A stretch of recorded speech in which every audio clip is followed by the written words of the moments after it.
Bonjour à tous et bienvenue dans cette émission entrepreneuriale nommée le Dimanche des entrepreneurs, l'émission qui donne la parole aux jeunes audacieux, aux jeunes visionnaires, aux jeunes impactants.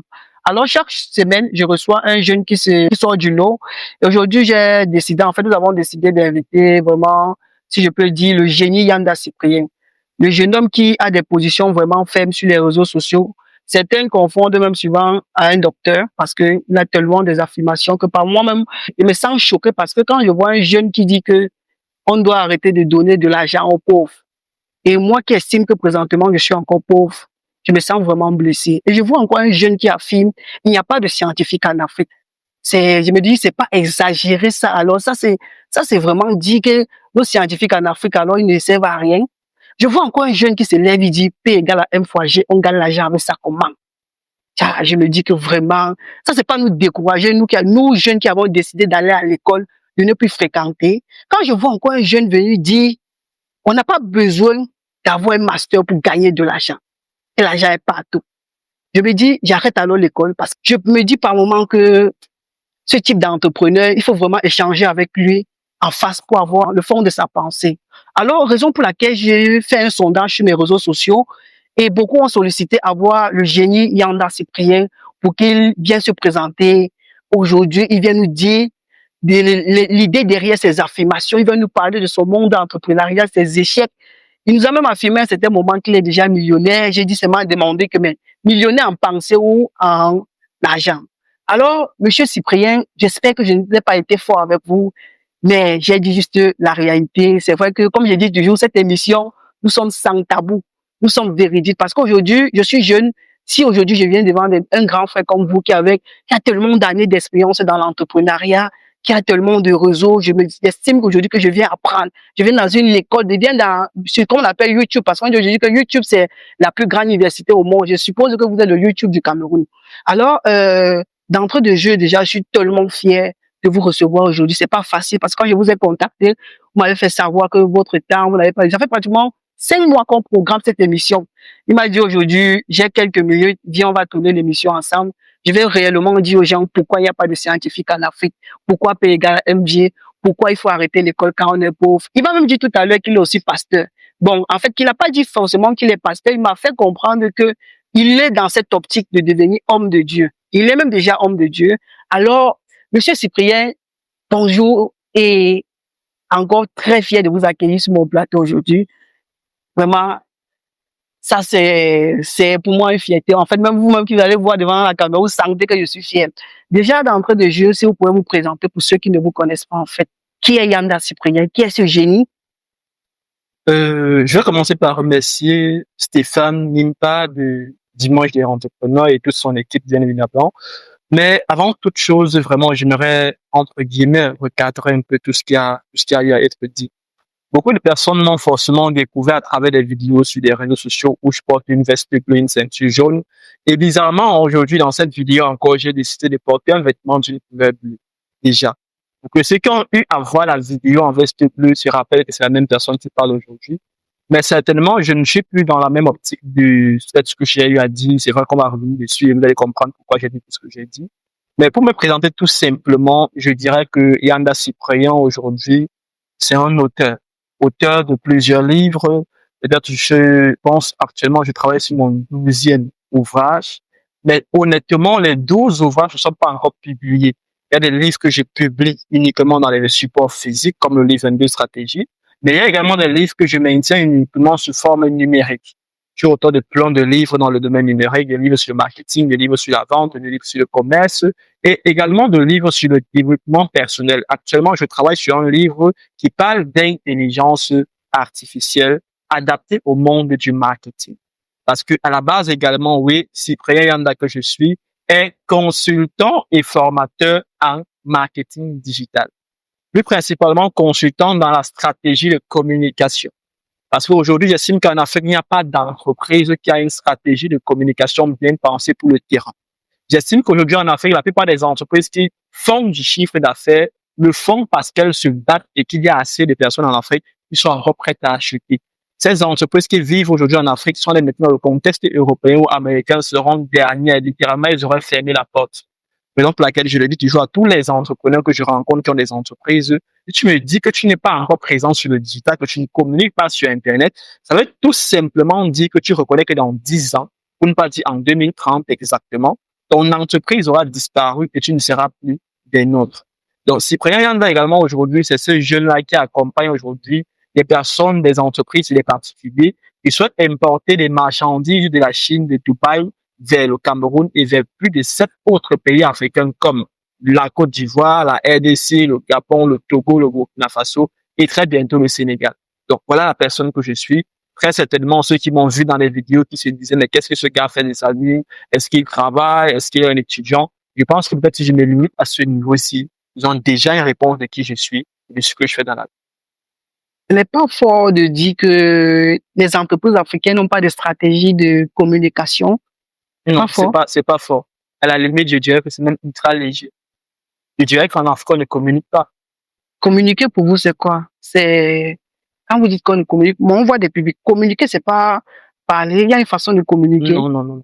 Il y a une différence entre communiquer et informer. La plupart des entreprises en Afrique donnent des informations aux gens. Elles ne communiquent pas. Je suis dans le marketing digital.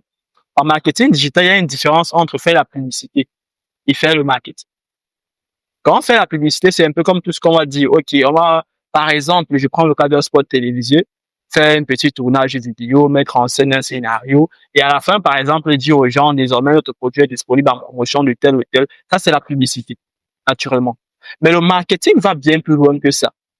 Le marketing va dans le sens du, parfois, pour certains produits, certains articles, faire comprendre aux gens qu'ils ont besoin de ce produit, alors que le produit, en réalité, ne les aidera pas. Est-ce que vous savez, par exemple, que pour vendre la cigarette, c'est plus facile de faire du marketing pour vendre des produits comme des formations? Voilà, vous ne savez pas. Et maintenant, pour aller encore plus loin, je dirais, par exemple, pour vraiment rester sur le cadre, on ne communique pas en Afrique.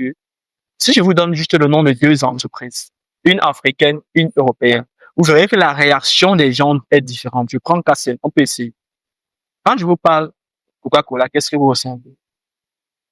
Coca-Cola, c'est une marque de, je dis ça comment? Coca-Cola, c'est, en fait, on voit Coca-Cola plus dans son sens de communication. Non, je suis vraiment dans le cadre de l'entreprise. L'entreprise Coca-Cola est une entreprise. Oui, elle a une marque aujourd'hui et tout ce qui va avec. Mais quand vous dites Coca-Cola, qu'est-ce que vous, en tant qu'être humain, vous ressentez? Bon, il y a peut-être, ça me vient pas. Peut-être si vous avez des choses que vous voulez nous Ok, je partager. vais prendre un cas très simple. Vous dites Coca-Cola à n'importe qui, il voit une boisson. Il voit du plaisir. Il voit un repas. Il voit un moment de détente. Il voit de la joie. Il voit de la fête. Si je vous dis Camtel, qu'est-ce que vous ressentez? Bon, moi, je vois juste le réseau mobile en dehors de ça. Le je réseau vois. mobile. Mais pour ceux qui sont au Cameroun, quand on dit Camtel, quand on dit Orange, quand on dit MTN, quand on dit, par exemple, tu vas aller plus loin, quand on dit Eneo, qu'est-ce qu'on pense? En fait, automatiquement, sur les entreprises, quand on parle de leur nom, lorsqu'on mentionne leur nom, les gens se sont attristés. Pourquoi on se sent attristé lorsqu'on entend le nom de ton entreprise? C'est justement parce que tu as une entreprise dont le service rend mécontent, rend malheureux tes clients. Et pourquoi est-ce qu'on continue de les utiliser alors? Parce qu'ils sont les seuls. Donc, si vous estimez ici que les entreprises comme Camtel, Orange, Coca-Cola et, je veux dire quoi, Camtel, Coca-Cola et Eneo, le géant Eneo, même le géant Eneo qui alimente tout. Donc, et en fait, pour eux, nos services, pour eux, c'est de, en fait, il y a des entreprises qui sont pas obligées de communiquer. Ils se font du chiffre Je d'affaires. suis totalement d'accord C'est avec pas parce qu'une entreprise est bavarde pas sur Internet Non. ou n'a pas une Non. stratégie de com qu'elle ne doit pas rentabiliser. En tant que consultant en stratégie de marketing et communication digitale, il y a une différence entre communiquer et bavarder. Déjà, toutes les entreprises ont une obligation de communiquer. Communiquer, c'est exister. Tu ne communiques pas, tu n'existes pas. Maintenant, c'est pas parce que tu ne communiques pas en ligne, je précise, que tu n'existes pas. Mais maintenant, c'est pas parce que tu fais non plus ton chiffre que tu ne devrais pas communiquer. Bon, je vais prendre peut-être l'exemple ici. Vous voyez l'entrepreneur Cabrel, là, suivant sa façon de communiquer, il peut marcher avec un vêtement sur lequel il dit que la jeunesse doit oser. L'argent n'est qu'un chiffre, c'est une façon de communiquer. C'est une façon de communiquer, mais c'est pas la seule façon. Mais il communique exactement. Déjà, Vous n'avez pas dit que son entreprise ne communique pas. À quel niveau de communication se situe son entreprise? Le message qui porte sur le vêtement, c'est une sorte de communication. Ce message peut l'amener des clients. Comment ça? Comment le fait de là, je n'ai qu'un chiffre, la jeunesse doit oser ramener les clients? Un motif. Et ça éduque. Les clients n'ont pas besoin d'être motivés, je suis désolé. Non, les clients, par moment, peuvent être motivés. Non. Je suis désolé. Ça touche les émotions, en fait. Le fait que un grand... Oui, je ne sais pas, je suis pas en train de vous couper, en fait. Comme on l'a dit, nous sommes sans tabou. La jeunesse doit oser. Là, je n'ai qu'un chiffre. Ça tape sur la tête. Ça te fait te questionner. Et quand tu vois un jeune marcher avec ça, tu te demandes pourquoi il le dit. Et derrière ça, tu peux voir l'empire qu'il a bâti. C'est une façon de communiquer. Mais s'il avait porté un habit neutre comme ça, là, il ne serait pas en train de communiquer. Moi, par exemple, quand je porte, j'ai souvent mon vêtement, docteur du digital, ton business est malade, j'ai la solution. C'est une façon de communiquer. Exactement. Et vous n'allez pas me dire aujourd'hui, moi, je suis pas d'accord avec vous quand vous dites que Orange ne communique pas et Lyon ne communique pas. Parce qu'ils font énormément de communication, en fait. Peut-être vous pouvez dire que leur communication n'est pas à la hauteur de ce que vous pensez. Non. Parce que quand vous dites que ils ne communiquent même pas pour vous encore, c'est honnêtement, on a des entreprises qui ne foutent même rien par rapport à ces entreprises-ci. Bon, donc, on va pas venir on va pas venir décrédibiliser certaines entreprises par rapport à ce que vous pensez. Je comprends parfaitement votre point de vue. Je vais faire le parallèle et je vais rapidement regarder ce que j'ai dit. Quand j'ai cité par exemple Orange et MTN, forcément vous allez comprendre pourquoi j'ai cité Orange et MTN.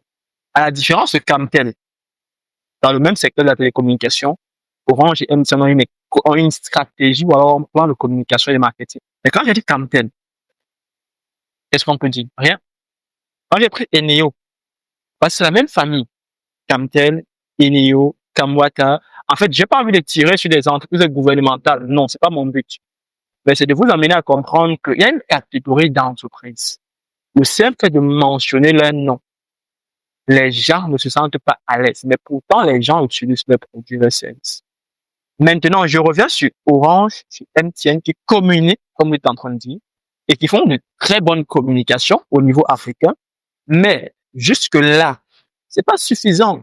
En communication, il ne suffit pas, et c'est vrai que j'ai pas envie de donner des leçons de marketing au directeur marketing d'Orange ou de MTN, c'est pas mon travail, loin de là. Ce sont des personnes que je respecte, forcément. Mais, loin de là, mon principal sujet reste sur le fait que les entreprises africaines ne communiquent pas. Et je veux qu'on reste sur le cas de l'ingénieur Cabrel cité. Quand vous dites, il porte un t-shirt qui dit, là, je n'ai qu'un chiffre, la jeunesse doit oser. Honnêtement, ce n'est pas de la communication. Pourquoi? Connaissant qu'il est ingénieur, son entreprise, Sika Consulting, c'est dans quel service? Dans les formations? C'est dans quel service? Dans la prestation des services? Et peut-être dans tout ce qui est accessoires autour du BTP, actuellement. Mais quand tu dis là, je n'ai qu'un chiffre, la jeunesse doit oser, en quoi est-ce qu'un client vient signer un contrat pour construire sa maison? En fait, quand il dit ça, ça ne vous dit rien. Ça ne me dit rien. Bon, peut-être à vous, ça ne vous dit rien. Je vois juste un message de motivation. Un message de motivation qui peut créer quelque chose derrière. Ça ne crée rien. Non, moi, je parle personnellement parce que j'ai déjà été interpellé plusieurs fois grâce à un vêtement que j'ai gagné des marchés, grâce à un vêtement que je mets sur moi, qui parle de moi. Ton business est malade, j'ai la solution. Docteur du digital. Vous allez me dire que j'ai pas communiqué. Ton business est malade, j'ai la solution. On parle du digital. Oui. On parle de ton business. Là, je n'ai qu'un chiffre. Où est le business? Où est le produit? Où est le service? Il n'y en a pas. Bon. C'est comme si les étaient en train de me dire que Gabriel est coach. Il n'est pas coach. Je suis désolé, il n'est pas coach. Quand tu es coach, qu'est-ce que tu fais? Tu cherches à motiver les gens, à susciter de l'engouement, tu cherches à ce que les gens te suivent. Mais il n'est pas un coach. C'est un entrepreneur, c'est un ingénieur à la limite. Donc, je ne veux pas comprendre qu'un ingénieur veuille communiquer comme un coach. Je suis désolé. C'est pour ça que le problème de communication ne vient pas du fait que l'entreprise ne communique pas. En fait, les gens communiquent, mais ils communiquent mal. Ils veulent dire A, mais ce qu'ils ont dit, c'est B. C'est pas ça qu'on se comprend. Ça veut dire, par exemple, Enio va estimer qu'elle a fait un petit, je vais dire par exemple quoi, elle a fait un petit spot qui est passé à une chaîne de télévision, à la radio, pour informer aussi autour d'un sujet. Mais ce qu'ils ont fait, c'est pas la communication. C'est de l'information. C'est de l'information. Pour vous, alors, la différence entre la communication et l'information, c'est la communication est un objectif. Quand je viens te dire, je suis malade, est-ce que c'est une communication? C'est une information que je te donne. Maintenant, je suis malade, mais j'aimerais Ou alors, je suis malade parce que je te communique quelque chose. On ne communique pas sans objectif. Quand, par exemple, une entreprise se décide de communiquer sur le digital, quel est l'objectif qu'elle vise? Quand une entreprise ouvre, par exemple, je vais prendre vraiment un cas très simple. Je pense que nous sommes dans la semaine du lancement de l'iPhone 17. Est-ce que vous pensez que Apple se lève un matin et lance l'iPhone 17? Ils ne le font pas. Je suis désolé. Il faut au moins 3 mois de pré-communication, et parfois c'est même 1 an. C'est depuis 1 an qu'on annonce l'iPhone 17. Mais mois après mois, on y revient au fur et à mesure. Mais pourquoi est-ce que Apple prend tout ce temps pour communiquer sur un produit qui n'est pas encore là? Parce que c'est comme ça que le processus se fait être fait. Mais aujourd'hui, nous sommes dans un contexte, nous sommes dans un pays, nous sommes dans un continent où on décide de faire et c'est après avoir fait qu'on dit aux gens. Est-ce que vous savez qu'il n'est pas normal de couper l'électricité et de dire 2 jours, de dire dans la minute que sur la coupure qu'on avait prévu de couper? Est-ce que vous savez qu'en temps normal, pour couper, il fallait communiquer, il fallait prévenir au moins 2, 3 jours, voire 1 semaine à l'avance? C'est ça, communiquer. En fait, les gens ne prennent pas la communication dans sa globalité. Ils prennent le volet qui les intéresse. Et pour une entreprise, c'est extrêmement dangereux. C'est extrêmement dangereux. Parce que ça veut dire qu'en fait, on a des entreprises d'ailleurs qui ne font pas du chiffre, qui sont fantômes, qui tournent comme ça, et on pense qu'elles fonctionnent. En fait, elles ne fonctionnent pas. Et c'est un problème. Et malheureusement, en tant qu'entrepreneur du digital, en tant que consultant en stratégie de marketing et communication, ça me dérange. Ça me dérange. Qu'est-ce que je vais faire? Si je demande à un entrepreneur de venir me voir et de payer 50 000 par exemple pour une consultation afin que je puisse vraiment comprendre pourquoi son entreprise n'avait pas fait certains chiffres d'affaires, il va estimer que c'est beaucoup. Mais 50 000, c'est rien. Honnêtement, c'est rien. Quand tu vois par exemple, comment on appelle cette entreprise? Quand tu vois par exemple Starlink. Starlink est arrivé en Afrique comme un jeu. Et Starlink, si elle avait la même logistique sur le terrain que Orange, que MTN, que tous les autres, tout le monde allait chez Starlink. Mais est-ce que Starlink a réellement communiqué en Afrique? Il n'a pas communiqué en Afrique. Mais ça dépasse. Est-ce que l'Afrique réellement faisait partie de la cible de Starlink? Bien sûr. Son projet a peut-être trouvé l'Afrique, mais l'Afrique n'était pas dans sa zone géographique. L'entreprise Starlink, dans sa vision globale, vise à toucher et vise à rendre accessible Internet par satellite au niveau mondial. Peut-être oui, mais peut-être pour le moment encore, c'est vrai qu'en Afrique, on n'utilise pas encore Starlink à 100%. Mais bon, là, c'est un autre sujet. On ne va pas tellement débattre sur ça. On va rester sur l'objectif. Toujours savoir qui est Yann dans ses projets. Vous avez quel âge, en fait? Un jeune homme qui a cette position, vous avez quel âge, en fait? Qui a ces affirmations tant pour moi? La question de l'âge, j'ai pas envie de répondre. Parce que si je donne mon âge réel, les gens diront que c'est faux. Si je donne un autre âge, ils diront que c'est toujours faux. Dans tous les cas, je préfère laisser ceux qui veulent penser que l'âge que j'ai, donnez-moi 10 ans, donnez-moi 15 ans, donnez-moi 30 ans, ça vous regarde. C'est pas important. Donnez même une estimation. Moi, je peux pas donner une estimation. Entre 1 et 2. Vous avez aussi l'âge comme les footballeurs?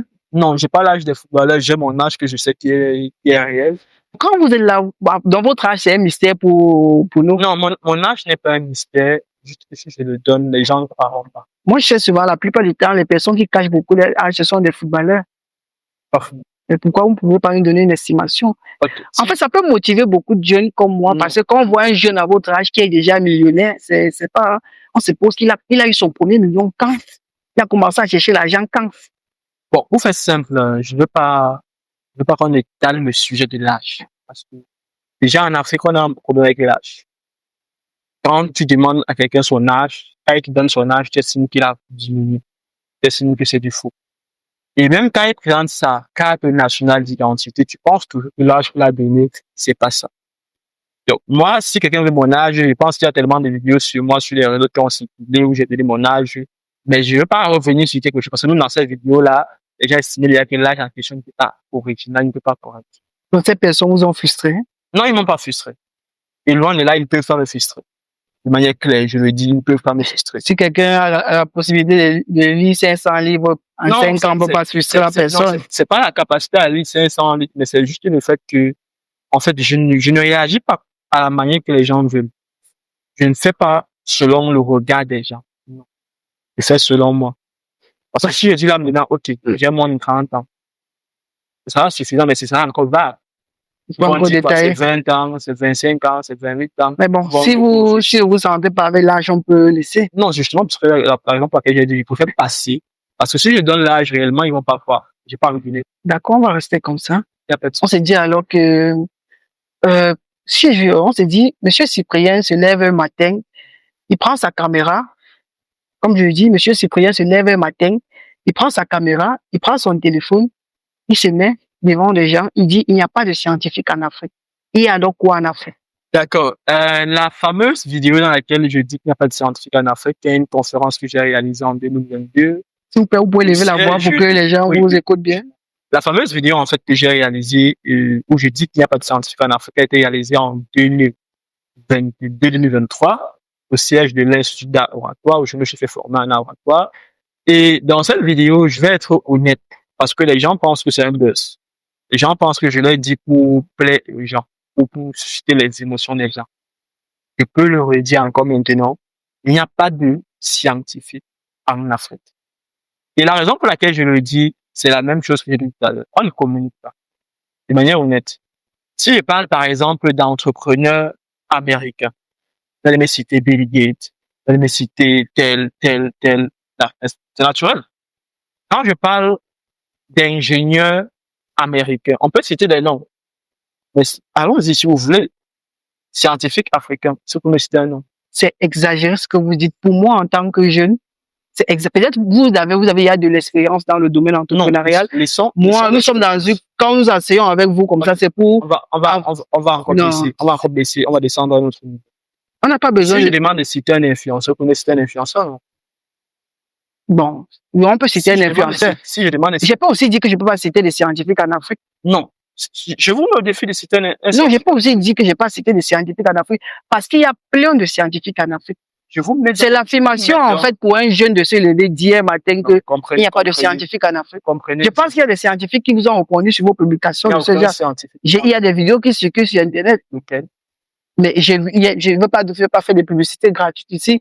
Il y a des personnes qui vous ont lourdement critiqué sur les réseaux sociaux parce que vous avez osé dire qu'il n'y a pas de scientifiques en Afrique. Moi, quand je comprends, quand un jeune se lève, il dit qu'il n'y a pas de scientifiques en Afrique, c'est comme si vous êtes en train d'insulter l'intelligence de nous, Africains. Non, c'est faux. Et c'est même être idiot. Non, parce que nous sommes dans un contexte, on veut valoriser l'Afrique, mais vous dévalorisez l'Afrique. Parce que quand vous levez, vous dites aux yeux du monde, il n'y a pas de scientifiques en Afrique. Moi, je me dis, un Européen qui écoute ça va se dire, voilà un Africain qui reconnaît ce que nous on a reconnu depuis. Les diplômes qu'ils ont là ne servent à rien. Donc, par moment, il y a des affirmations que, on dit souvent que le linge sale se lave en famille. Et ce n'est même pas une question de linge sale ici, parce que si on fouille bien, il y a pleinement de scientifiques en Afrique. Surtout qu'on sait aujourd'hui, et c'est encore nous, les Africains, qui disons que l'Afrique a beaucoup contribué au développement de l'Europe. Si on contribue au développement de l'Europe, qui s'est développé par des scientifiques, ça veut dire aujourd'hui, on admet qu'il y a énormément de scientifiques en Afrique qui ont développé aussi l'Europe. Monsieur Stéphane. Oui. Est-ce que vous pouvez citer le nom d'un scientifique? Non, je ne vais pas vous citer présentement parce que je n'ai pas le nom en tête. Mais je vais mettre le lien d'un scientifique ici. Monsieur Stéphane, je vais chercher, je vais trouver. Stéphane, de la même manière que vous êtes incapable, faites utiliser le mot incapable, de citer le nom d'un scientifique. Comme vous, jeune ou plus âgé. Il y en a des millions qui ne connaissent pas un seul scientifique. Et maintenant, ne restons pas dans le... Je n'ai pas parlé d'un enseignant. Hein. Parce que tout à l'heure, m'avait dit, il y a des gens qui vous ont répondu dans les vidéos. Je ne parle pas des enseignants, je parle des scientifiques. Parce qu'il faut comprendre que numéro un enseignant de physique n'est pas un physicien. Pas si on est clair. Bon, vous aussi que c'est vous l'expert. Dis-nous alors, c'est quoi? Je ne suis pas un expert. Un enseignant de physique n'est pas un physicien. Je suis désolé. Si en Afrique, on pense qu'être enseignant de physique, c'est de voir un physicien, nous sommes encore, je dirais, nous sommes des idiots. C'est trop fort. Vous ne pouvez pas me dire quelqu'un parce qu'il est, par exemple, diplômé d'un master en mathématiques, il est mathématicien. Faux. Les scientifiques travaillent dans des laboratoires. Ils travaillent sur des projets scientifiques, sur des recherches scientifiques, sur des expériences pratiques. Il n'y a pas de laboratoire au Cameroun ou en Afrique. Lorsque vous voyez ces gens qui ont des masters, qui ont des doctorats, qui sont même professeurs d'université, aller enseigner aux gens la théorie qu'on note tous les jours. À quel moment on fait la science? Ne me parlez pas de science et vous me dites que non, on a récité. Parce que jusqu'à présent, oui, allons sur le fait que l'Afrique soit le berceau de l'humanité. D'accord. Si je comprends bien, vous avez dit ici là que il n'y a pas, quand on retrouve les scientifiques dans les laboratoires, il n'y a pas de laboratoire en Afrique. Citez-moi un laboratoire en Afrique. Donc, pour vous, il n'y a pas de laboratoire. Citez-moi un laboratoire en Europe. Vous avez dit Harvard. Pfizer, c'est un laboratoire. Vous avez dit Harvard. Je parle pas d'Harvard. Harvard, c'est une université. Oui, vous avez dit à l'intérieur. Je Donc, dis Pfizer, c'est il n'y a pas de laboratoire en Afrique. il n'y a pas de laboratoire. Je ne suis pas sur la question de est-ce qu'il y a un laboratoire, c'est-à-dire, Parce que vous avez... non, comprenez bien. Je ne suis pas dans le sens concret de dire qu'il n'y a pas au moins un laboratoire en Afrique. Je suis pas dans ce sens-là. Vous êtes dans quel sens? Je suis dans le sens de vous faire comprendre que nous autres Africains, je m'inclus à l'intérieur, ne connaissons même pas les scientifiques qu'il y a dans notre continent. Et c'est un problème. Parce que si je disais, il n'y a pas de musiciens en Afrique, les gens auraient dit, donc, Malos ne chante pas, donc, tel c'est un footballeur. Je suis d'accord avec ça. Parce qu'on les connaît. Mais quand je dis il n'y a pas de scientifiques, je demande qu'on me cite des scientifiques, mais personne ne peut m'en citer. Je suis désolé. Mais il faut bien vous expliquer dans vos vidéos. Non, j'ai pas besoin de bien l'expliquer, c'est à vous de comprendre. Donc, si on revient, vous estimez qu'il y a des scientifiques, mais nous, on ne cherche pas ces scientifiques. Vous ne les connaissez pas. Mais ça veut dire que vous reconnaissez qu'il y a des scientifiques. Si on ne connaît pas quelque chose, comment est-ce qu'on reconnaît qu'il y a ça? Comment est-ce que tu vas reconnaître qu'il n'y a pas de lumière quand tu vis dans le noir? C'est fort, hein? C'est justement ça le problème, parce que moi, je le dis encore, et je l'ai dit tout à l'heure, on ne communique pas. Je suis, par exemple, auteur d'un livre, n'est-ce pas? Combien de personnes connaissent mon livre? C'est un problème, c'est justement ça le problème. Mais plein de gens vont connaître, j'ai pas envie de dire du mal d'un influenceur, mais ils vont connaître quelqu'un qui tourne les vidéos en ligne, qui danse presque nu, parce que vu la personne est une célébrité, on va l'inviter sur des plateaux de télévision. Mais nous autres qui faisons des choses intéressantes, combien d'émissions en Afrique, vous voyez, on invite un chercheur en physique, on invite un biochimiste, on invite un laboratoire, venir parler de ce qu'il fait. Tous les jours, on dit, oh, voilà, et regardez, aujourd'hui, sur Facebook, on le fait. Vous allez voir des pages, je vous dis que, voilà, un ingénieur au Congo qui a conçu tel appareil qui permet de faire ceci sans électricité. Mais combien de télévisions vont le soutenir? Combien de médias vont relayer l'information? Si je n'avais pas vu cette information, comment je saurais que désormais en Afrique, on fabrique les véhicules? Comment? Parce qu'il n'y a pas de communication autour de ça, non-conclusion. Là, on n'a pas communiqué, c'est quelque chose qui devrait être le cas. En fait, ça n'existe pas. C'est comme si vous demandez à quoi c'est, par exemple, je sais pas trop quoi, à quoi c'est les instituts de recherche en Afrique. Je ne sais pas à quoi ça sert. Moi, j'ai fait l'université. Je connais des établissements publics, je connais des universités où il n'y a pas de salle d'informatique, je connais. Mais il y a des filières informatiques dans cette université. Comment est-ce qu'ils font pour? Je ne sais pas si vous comprenez l'ampleur du problème. Donc, nous ne sommes pas juste sur, est-ce qu'il a dit qu'il n'y a pas de scientifiques et vraiment il n'y a pas de scientifiques? Non. Pour qu'il y ait une science, il faut qu'il y ait quelque chose qui soit organisé.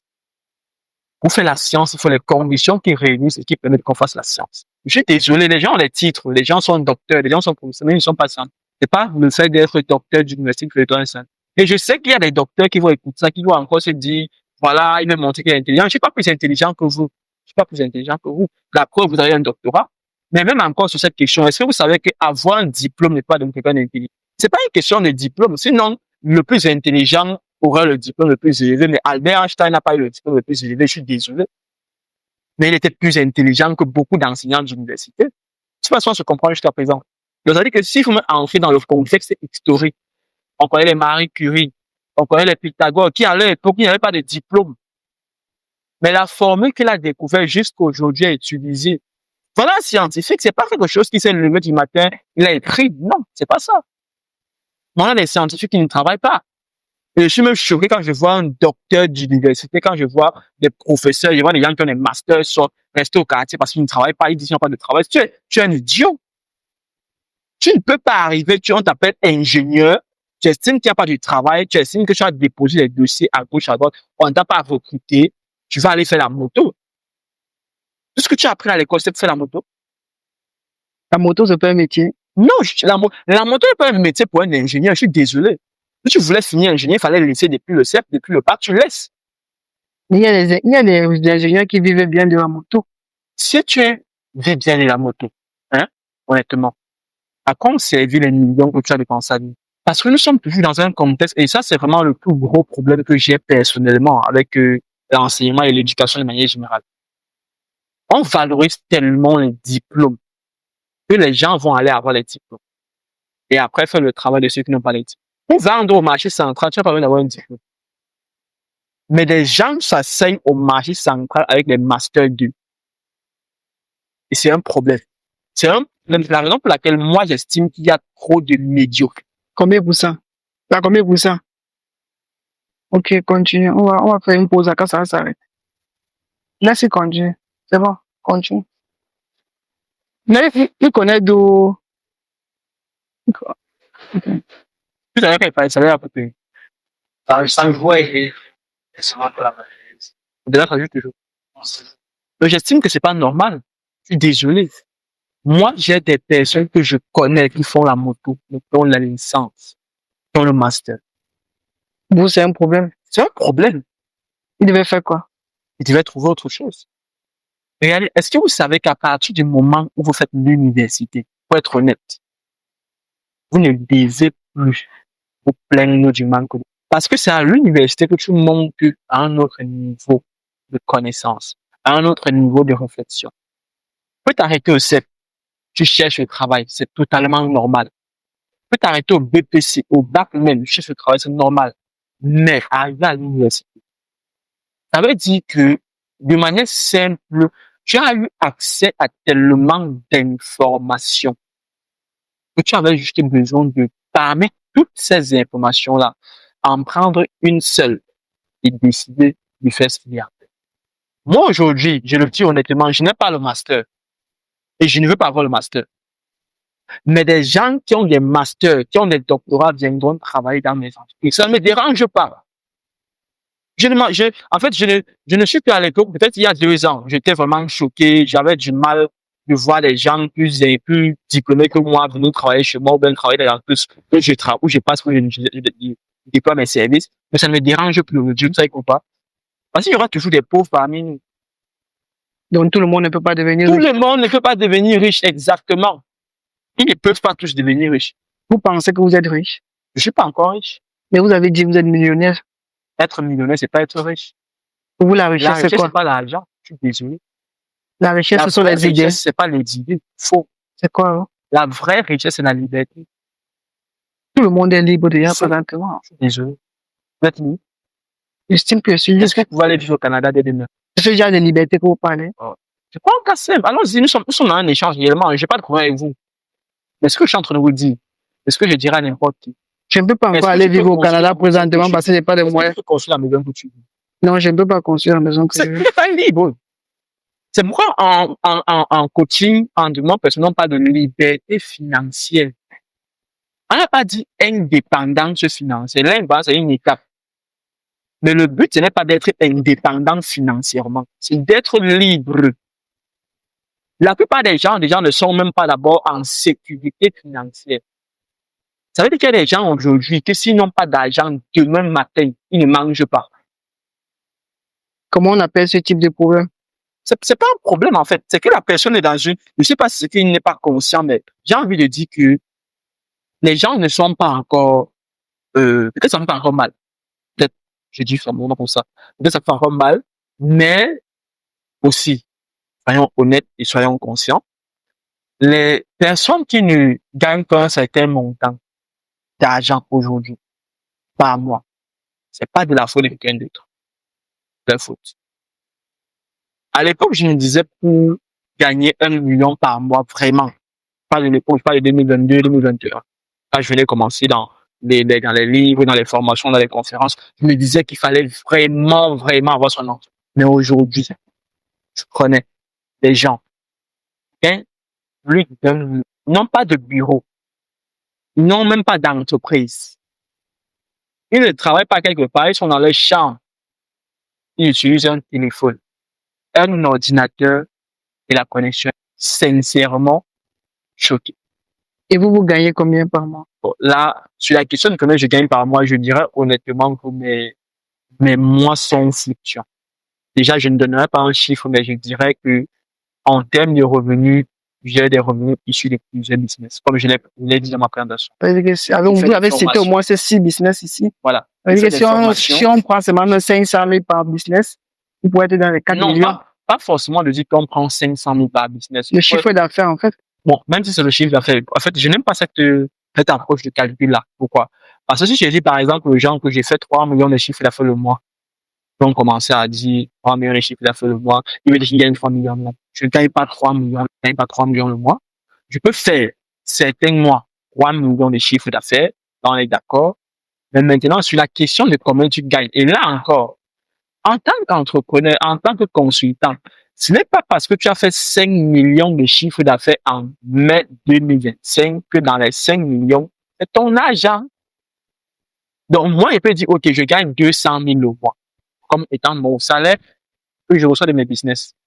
Mais maintenant, le 200 000 par mois, c'est forcément parce que je suis dans une structuration où je ne veux pas mélanger tout ce qui est allant de l'entreprise, allant des revenus de mon livre, qui est aussi une entreprise en soi, argent de mes conférences, qui est un autre business en soi, argent de gagner avec mes importations et tout, qui est un autre business avec mon argent. Non.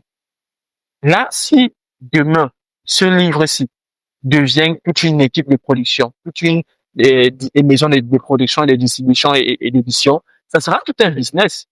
Mais je n'aurai plus 100% des revenus. Ce livre-là, j'aurai peut-être un 20%. Et ce que les auteurs font, un auteur ne touche pas 100% des bénéfices de vente de son livre, non. Il touche 15%, 20%, 30%, et le reste appartient à la maison de production. Et parfois, c'est juste une entreprise. Donc, s'il faut parler en matière de salariat, je dirais que bon, forcément, je gagne un salaire de plus de 250 000 de mois, clairement, à ce niveau-là. Mais bon, je suis pas salarié, mais je suis salarié juste pour qu'on soit dans le contexte. En termes de chiffre d'affaires, vous faites combien? En termes de chiffre d'affaires, il n'y a aucun mois qui passe aucun mois. Et ce 1 million-là, en tout honnêteté, Étant ici au Cameroun, je ne suis pas dans un bureau, pratiquement, pour dire que je suis dans un bureau. Moi, par exemple, les gens qui me côtoient, ils le savent, j'ai pas de bureau fixe. Je reçois où je veux, je reçois dans un restaurant, je reçois dans un coworking, j'ai pas de bureau fixe. Ça traite plus d'activités. Mais ce que je vais dire de manière simple, c'est quoi? C'est qu'aujourd'hui, en toute honnêteté, mon objectif ou mon challenge dans lequel je suis, de faire 100 000 par jour. Chiffre d'affaires. 100 000 par jour. Je fais 100 000 par jour, ça fait qu'en 10 jours, je fais 1 million. Donc, je suis en train de chercher à faire 3 millions de manière simultanée et minimale, vraiment. Comme je dis 100 000 minimum par jour. Je suis en train d'aller dans une optique de faire 3 millions de chiffres d'affaires minimum par mois. Et c'est possible, c'est rien. J'ai des gens qui font 500 000 par jour. bon, on espère que vous avez partagé la stratégie dans cette vidéo. Non, naturellement, je vais vous dire comment on y arrive. C'est l'objectif de cette émission, donner la parole aux personnes qui ont déjà réussi, comme vous sont sur le chemin de la réussite, mais on va plus dire que vous êtes le chemin de la réussite parce que vous êtes déjà dans la réussite. Donc, c'est maintenant à vous de nous guider, si on peut dire comme ça. La réussite, c'est un processus. On n'y est jamais à l'intérieur. C'est un processus. Je me rappelle mon dernier invité ici, mon dernier invité m'a dit, la réussite, c'était un processus. Beaucoup n'ont pas compris le processus, mais on reviendra sur cette question. Mais je vais venir présentement sur une question aussi, une affirmation qui est un peu lourde pour moi. Vous avez dit, vous avez lu 500 livres en 5 ans. C'est mentalement, spirituellement, traditionnellement, ou ce sont les 500 livres qui sont importés dans votre tête en 5 ans. Parce que c'est un peu fort. Bon, je vais revenir sur cette question parce que depuis quelques jours encore sur les réseaux, une vidéo de moi toujours circule disant que j'ai lu 500 livres en 5 ans et beaucoup de personnes, en fait, réagissent toujours négativement. Certains voient même ça comme du mensonge, comme un peu de la motivation exagérée. De la motivation, comme des leaderboard, parce qu'il y a parce que, en fait, beaucoup d'entrepreneurs aujourd'hui disent des choses qu'ils ne font pas dans l'optique de générer de l'engagement sur leur poste, dans l'optique d'attirer plus de personnes, mais par moment aussi, ça décourage certains. Comme j'ai vu la vidéo d'un entrepreneur qui dit que si tu es encore chez vous à 35 ans, ça veut dire que tu as raté ta vie. Nous sommes dans un contexte africain où les jeunes, nous jeunes par moment, l'emploi n'est pas comme si c'était disponible à tout le monde. Il y a des jeunes, même encore à 40 ans, qui reçoivent encore de l'argent de donner de leurs parents. Je veux dire qu'un jeune qui écoute ça peut être frustré. C'est pas que, pour moi, en fait, quand un jeune écoute ça, parce que moi, je me dis, parfois, c'est bon, certains entrepreneurs vous disent qu'ils vont changer votre vie. Ils vous présentent des formations à acheter. Pourtant, c'est vous leur produit, c'est vous qui allez leur rendre riches. Et après, quand vous achetez le produit, vous voyez que c'est votre agent qui achète sa voiture, c'est votre agent qui achète son vêtement. Et pourtant, le produit, le service qu'il est en train de vous proposer encore entrer. Donc, au lieu de faire des entrepreneurs que vous venez pour être aussi riches comme eux, venir suivre des formations comme chez eux, pour devenir riches comme eux, maintenant, ils vous prennent encore pour vous appauvrir encore plus. Parce que quelqu'un vous va dire, j'ai vu une vidéo de quelqu'un qui a acheté une formation Shopify à 1200 €. Bon, je n'ai rien appris déjà, c'était mes économies de 2 ans qu'il bouffait la réunion. Il fait comment ça? Il reprend encore le processus. Et tu ne vois plus personne parce qu'on voit aujourd'hui, vous montrer des vidéos, les gens, des entrepreneurs comme vous, en fait, ils montrent des vidéos à Dubaï, où je génère 10 000 € par mois, où je fais ceci, c'est pas c'est pas de l'exagération. Parce que pour nous, en Afrique, quand un jeune homme voit ça, il se dit aussi que je vais faire comme cet entrepreneur, aussi générer 10 000 euros. Pour moi, c'est pas de l'exagération. C'est vrai qu'on va revenir sur la question de 500 livres là. C'est Non, vraiment alors, allons-y justement sur le 500 livres. De manière très simple, je vais me dire, celui qui veut pas croire, qui ne croit pas. Je suis pas dans une position de prouver. Je n'ai rien à prouver. Mais, je vais juste expliquer comment est-ce qu'on peut faire pour 500. L'année où je commence à lire des livres, et je vais préciser, ce n'est pas 500 livres incluant les manuels scolaires. C'est 500 livres qui n'ont rien à voir avec l'école. l'entrepreneuriat, C'est pas uniquement sur l'entrepreneuriat. développement personnel. Et je vais vous dire pourquoi aujourd'hui, il arrive que je parle de 1000 sujets. Quand je commence à lire des livres, je suis en classe de seconde. J'ai un téléphone Android. Et vous savez, lorsque un jeune, pour être vraiment dans le cadre toujours des jeunes, c'est vrai que nous sommes plus jeunes, a son téléphone ou son tout premier téléphone, un truc du genre, il est beaucoup accro au téléphone. Moi, je suis de ceux qui lisent d'abord naturellement. Je suis de ceux qui lisent beaucoup. Maintenant, quand j'ai mon téléphone et je suis en classe de seconde, à l'époque en question, je m'intéresse déjà à l'entrepreneuriat, mais je sais pas ce que c'est que l'entrepreneuriat. Parce qu'autour de moi, je connais pas des entrepreneurs. Mais les seuls entrepreneurs que je connaissais, c'était les Bill Gates, les Steve Jobs, les Elon Musk, les Jeff Bezos, les Jack Ma, tous ces gens des États-Unis, de la Chine et tous ces grands noms-là. Et à l'époque, le seul moyen, en fait, pour moi, d'apprendre de c'est YouTube. J'ai consommé des vidéos de motivation sur YouTube. Et au-delà des vidéos de motivation, dans cette vidéo-là, il y a ce qu'on appelle les vidéos de 5 conseils pour réussir de Bill Gates. 3 conseils pour réussir de Aliko Dangote. De tous ces conseils, je tombais un jour sur une vidéo qui faisait comprendre une seule chose. Et le jour que j'ai compris ça, j'ai commencé à changer ma façon de procéder.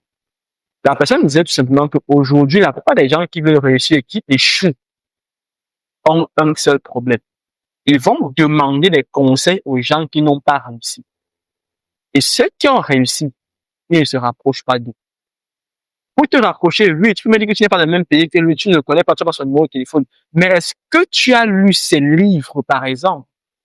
Nous avons aujourd'hui des personnes qui, je vais dire de manière très simple, ne vivent plus. Moi, par exemple, le meilleur livre que j'ai lu de toute ma vie jusqu'à présent, c'est Réfléchir et devenir de Napoléon Hill. Mais il ne vit plus. Comment j'allais me rapprocher de lui? Il fallait que je lise ses livres. Et c'est en lisant des livres, Réfléchir, devenir riche, père, pauvre, La chèvre de ma mère, comment manipuler et influencer les autres, le 42 lois du pouvoir. C'est en lisant autant de livres. Et à l'époque, parce que j'ai vu encore un commentaire avant, c'est qui me disait déjà, la lecture n'est plus important, c'est pas la quantité, c'est la qualité. Je suis désolé. On ne lit pas d'abord parce qu'on veut la qualité de la lecture. À l'époque, je ne lisais pas parce que je voulais la qualité. Je lisais parce que j'étais encore à la phase de débarrage. En fait, je n'ai même pas entrepris, je voulais entreprendre. Donc, je lisais tous les livres qui passaient sur mon nom. Tous les livres. Et je peux vous dire, j'ai lu des livres dans des domaines que je ne ferais jamais. J'ai lu des livres de mécanique quantique. J'ai lu des livres d'aérodynamique. Mais à quoi ça me sert? Moi qui suis marketeur, qui suis informaticien. Ça me sert pas. Mais à l'époque, je lisais. J'ai lu des livres de management, j'ai lu des livres de comptabilité. Maintenant, qu'est-ce que ça m'a donné donc? Parce que plus j'en ai après, il faut se rendre compte quand même que ça m'a donné quelque chose. Peut-être à l'époque, je n'ai pas compris, mais aujourd'hui, je comprends. Aujourd'hui, quand je discute avec un entrepreneur, il me parle de comptabilité. Mais forcément, quand j'ai lu les livres, je ne les lis pas juste pour traverser. C'est pas une lecture banale. Je retiens quand même 2-3 notions à l'intérieur. Il y a des notions de comptabilité que je connais aujourd'hui, que je n'ai pas fait une école de comptabilité, lu un livre de comptabilité quelque part. Quand je parle, par exemple, à quelqu'un qui fait la médecine, je parle, par exemple, des enzymes. Oui, on a fait les enzymes à l'école, mais les enzymes ne se limitaient pas à l'école. J'ai lu des livres de médecine où je comprends un peu plus ce que l'école n'a pas pu détailler de manière pratique parce que je n'ai pas approfondi dans la médecine. Donc, aujourd'hui, quand je parle, en fait, du fait que j'ai lu 500 livres, que des gens viennent dire, c'est possible. En fait, moi, je me demande juste si c'est impossible pas pour moi. 500 livres, c'est petit. 500 livres, c'est petit parce que dans le monde de l'entrepreneuriat, je vous jure, si on va de 2005 à 2025, si on prend les best-sellers, il y a plus de 500 best-sellers. Donc, si je devais toujours être dans la position de lire année après année, je pense que peut-être aujourd'hui, j'aurais dépassé 1000 livres. Mais à un moment, j'ai arrêté de lire. Vous êtes Parce que arrêté j'avais à combien assez, de livres? non pas encore. Vous estimez avoir lu combien de livres? Parce que en deux, vous avez dit ça fait 5 ans. Si on a fait combien d'années en fait, si on parle globalement? Bon, déjà, dans la vidéo, quand je parle de 5 ans, nous sommes en 2023. Ça veut dire que nous sommes en C'est 2000. 2 ans que cette vidéo est sortie. Et 2 ans plus tard, pour être honnête, j'ai lu maximum 100 livres Donc, en 2 ans. vous êtes à 600 livres Disons 600 livres. en 7 ans. Parce que après avoir lu autant de livres, j'ai commencé à me baisser encore dans la rédaction aussi. Non, parce que je suis Dans l'implémentation, en fait. Normalement, c'est parce que consulter autant de livres comme ça, il n'est pas rédiger aussi son propre manuel. Par moment, ça veut dire que la lecture est inutile. Déjà, comme je dis toujours, j'ai eu l'opportunité de déguster votre livre 22 stratégies. Vraiment, c'est vraiment des stratégies véritables qui m'ont beaucoup aussi aidé personnellement et je tiens déjà à vous remercier. Et je recommande déjà ce livre pratiquement à tous ceux qui sont en train de regarder cette vidéo. C'est vrai que je me demande par moment comment vous faites pour vivre cette pression sur vos réseaux sociaux, les critiques à longueur de journée, parce que s'il faut qu'on se dise la vérité, vous avez beaucoup plus de critiques que d'appréciation sur vos publications. Oui, naturellement. Et c'est vrai que je le dis toujours à tous ceux qui me demandent comment je fais. Les critiques ne changent pas. Ça vous challenge encore plus. Ça ne me challenge même pas. Peut-être à une époque, ça me donnait envie de répondre, mais aujourd'hui, ça me donne plus aucun effet. Parce que lorsque tu fais quelque chose, il n'y a pas de critique. Je répète encore. Si tu es aujourd'hui dans une direction, je décide par exemple que bon, je vais me marier, je vais entreprendre, je veux voyager, et qu'il n'y a pas des gens qui s'élèvent pour dire que l'enfant, s'il veut se perdre, ce qu'il dit là, il ne sait pas ce qu'il est en train de dire. Honnêtement, il n'est pas sur la bonne voie. Parce que les gens ne viendront critiquer toujours que parce qu'ils n'ont pas compris votre vision. Et on n'a pas la même vision. Je parle pas des yeux, mais je parle de l'idée qu'on poursuit. Ça veut dire, moi, par exemple, aujourd'hui, au jour d'aujourd'hui, je ne poste pas sur les réseaux pour avoir les vues. Je ne cherche pas la visibilité d'un influenceur. D'ailleurs, je ne suis pas un influenceur. Et je ne veux pas en être un. Mais la création de contenu, les messages que je publie ont un objectif. J'ai des jeunes qui m'écoutent, qui me suivent. Qu'est-ce que je veux? Je veux qu'ils m'écoutent. Je veux les impacter. Pas. Donc, c'est ça le problème. Est-ce qu'aujourd'hui, les jeunes qui nous regardent à la fin d'une émission comme celle-ci, qu'est-ce qu'on veut? On veut les motiver? Non, je suis désolé, je ne motive plus les jeunes. Je ne motive plus les jeunes. À moins que tu sois déjà en action et que tu rencontres des difficultés, mais même jusque-là, honnêtement, tu as lancé un business, tu as mis toutes tes économies, ça ne marche plus. Au début, ça marchait. Personne n'a besoin de te motiver. On n'a pas besoin de te motiver. Tu es conscient des enjeux. Mais celui qui dit, bon, j'ai envie de me lancer, j'ai besoin de motivation. Coach, quelle idée choisir? C'est-à-dire que je ne suis pas prêt à te lancer. Je suis désolé. Moi, aujourd'hui, et toujours dans une de mes vidéos, je l'ai dit, j'ai fait du marketing de réseau, j'ai fait du trading, j'ai fait de la crypto-monnaie, j'ai fait du e-commerce, j'ai fait du dropshipping, j'ai fait du marketing digital, j'ai fait du community management. Mais en fait, j'ai tellement fait. Mais pourquoi est-ce que je faisais tout ça? Parce que je n'étais pas en train de dire, coach, qu'est-ce que je fais? Je lance quel business? J'étais dans une position, dans une optique de quel est le business il faut. Parce qu'il faut pas oublier une chose. Parfois, tu veux faire un business. Mais ce business marchait en 1990. Ça marche plus aujourd'hui. Tu vas aller ouvrir un shopping. Tu as 3 clients par mois. Tu te plains. Tu te plains comment? Le shopping n'est plus le business qu'il faut lancer. Je suis désolé. Ne te lance pas parce que tu vois les gens faire le shopping. Ce n'est pas l'argent du shopping qui le fait vivre. L'argent de quoi? Ben, en fait, je veux pas, en fait, j'ai pas envie d'exposer les gens. On connaît plusieurs influenceurs qui ont les shopping ici. Ce n'est pas l'argent de ça qui les fait vivre. Ce n'est pas l'argent. C'est comme s'il y a quelque chose derrière qui les fait vivre. Il y a quelque chose derrière. Cette chose, c'est quoi? Nous sommes sans tabou. Nous sommes sans tabou, mais je pense qu'il y a des choses, c'est pas moi de révéler. Je vais prendre Vous êtes un guide pour la jeunesse. Donc, à vous de lui tenir la main. Je comprends parfaitement ce que tu es en train de dire. Mais, je vais dire que, en matière de code professionnel, vraiment, il y a des choses que j'ai pas envie de faire. Il y a des choses que si je dis, certaines personnes vont voir le business être dit. Donc, si après ça, je vais vraiment... quelqu'un vient vous demander ça personnellement, vous allez transmettre l'information. Non, pas que je vais transmettre, en fait. C'est pas de mon... De votre ressort.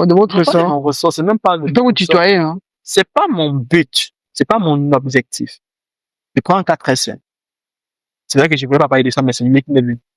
Est-ce que vous savez qu'il y a plein de personnes sur les réseaux qui se disent être propriétaires de marques de produits cosmétiques, mais qui eux-mêmes n'utilisent pas les produits cosmétiques? C'est fort, hein? Désolé. Mais donc, vous fabriquez un produit que vous ne consommez pas, vous recommandez aux gens de consommer, c'est le poison. Je ne dis même pas que vous fabriquez, je dis qu'il y a des gens qui sont propriétaires de marques de produits cosmétiques, mais eux-mêmes n'ont jamais utilisé leur gommage, n'ont jamais utilisé les crèmes. Et la raison peut être quoi? Ils vendent de la merde. Désolé. Ils vendent des produits. Ça, c'est pertinent, c'est pertinent. Ça veut dire que ces produits-là ne sont pas vraiment exacts. Parce que vous voulez fabriquer un produit, vous voulez cuisiner, vous ne goûtez pas si c'est bon. Est-ce que vous avez déjà vu tous ceux qui vendent des produits pour la faiblesse sexuelle en consommer? Bon, je vais savoir comment ils consomment. Voilà. Ils vont vous dire qu'il n'y a pas ce problème. Mais en fait, nous sommes à une ère où on a une catégorie d'entrepreneurs qui ne fait pas le business pour faire le business, mais qui fait le business parce que les gens ont besoin de ce genre de produits. Aujourd'hui, on voit la mode de changer son teint, se décaper, faire le Jiangshan. Mais je vous jure, les fabricants de Jiangshan ne font pas le Jiangshan. Wow. Les vrais fabricants, peut-être que les gens, même ceux qui sont sur les réseaux qu'on connaît là, les usines d'où ça sort, ceux-là ne font pas le Jiangshan. Citez-nous deux influenceurs qui font le Jiangshan. Je suis désolé, je ne suis pas cité. Vous connaissez quelqu'un, vous faites comment pour connaître qu'ils font le Jiangshan? Il y a un signe pour détecter ça. Forcément. C'est quoi? Il y a plein de gens qui ont commencé sur les réseaux d'été noirs. Aujourd'hui, ils sont bruns. On dit que l'eau lave, mais l'argent remporte. L'eau ne lave pas le diable. Donc, vous, comme ça, si de nous, l'argent augmente, la couleur de la peau non, va pas changer. De manière naturelle, il y a une coloration de la peau qui vient avec le confort. Parce que je prends un cas simple. Quelqu'un qui est constamment exposé au soleil aura forcément des sébums, des cernes et tout. Mais en fait, il n'aura pas les mêmes problèmes que celui qui a fait la dépouille. C'est différent. Parce que regardez même de manière très simple. Quand un Européen quitte l'Europe, il vient vivre en Afrique pendant longtemps. Quand il rentre en Europe, peut-être 5 ans, 10 ans plus tard, son teint ne sera jamais uniforme, jamais intact. Pourquoi? Parce qu'il s'est exposé à un nouveau climat. Mais quelqu'un qui était noir, je ne parle pas qu'il était teint chocolat, je dis qu'il était noir. Et 2 ans, 3 ans plus tard, est devenu brune. On ne passe pas de noir à brune. Ça a changé de teint. Et d'autres vont même plus loin. D'autres prennent je ne sais pas comment j'appelle ça, des capsules qu'on s'injecte. C'est terrible. Moi, j'accompagne des personnes qui ont des marques de cosmétiques. Je ne dis pas que mes clients font ça, mais je connais les réalités du domaine de la cosmétique. C'est grave. Parce que ce que les gens oublient, c'est que ça va entraîner dans 5 ans une vague de cancer de la peau. Et comment alors les pouvoirs qui sont chargés de cela laissent alors se faire? Désolé, nous sommes dans le business. Qu'est-ce que le pouvoir en place va faire? Qu'est-ce que le ministre du Commerce va faire quand vous faites venir les marchandises, on paye les douanes, on paye les taxes? Qu'est-ce qu'il va faire? Il peut stopper si. Comment est-ce qu'il va stopper?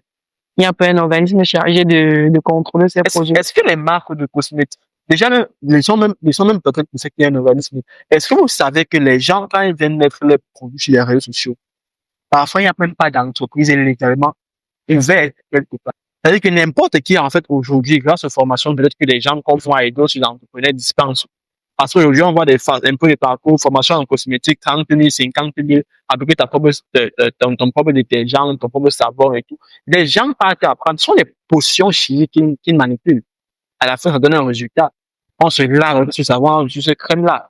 N'est-ce pas? Mais maintenant, est-ce que cette crème, avant d'être utilisée, est passée par un laboratoire qui contrôle la...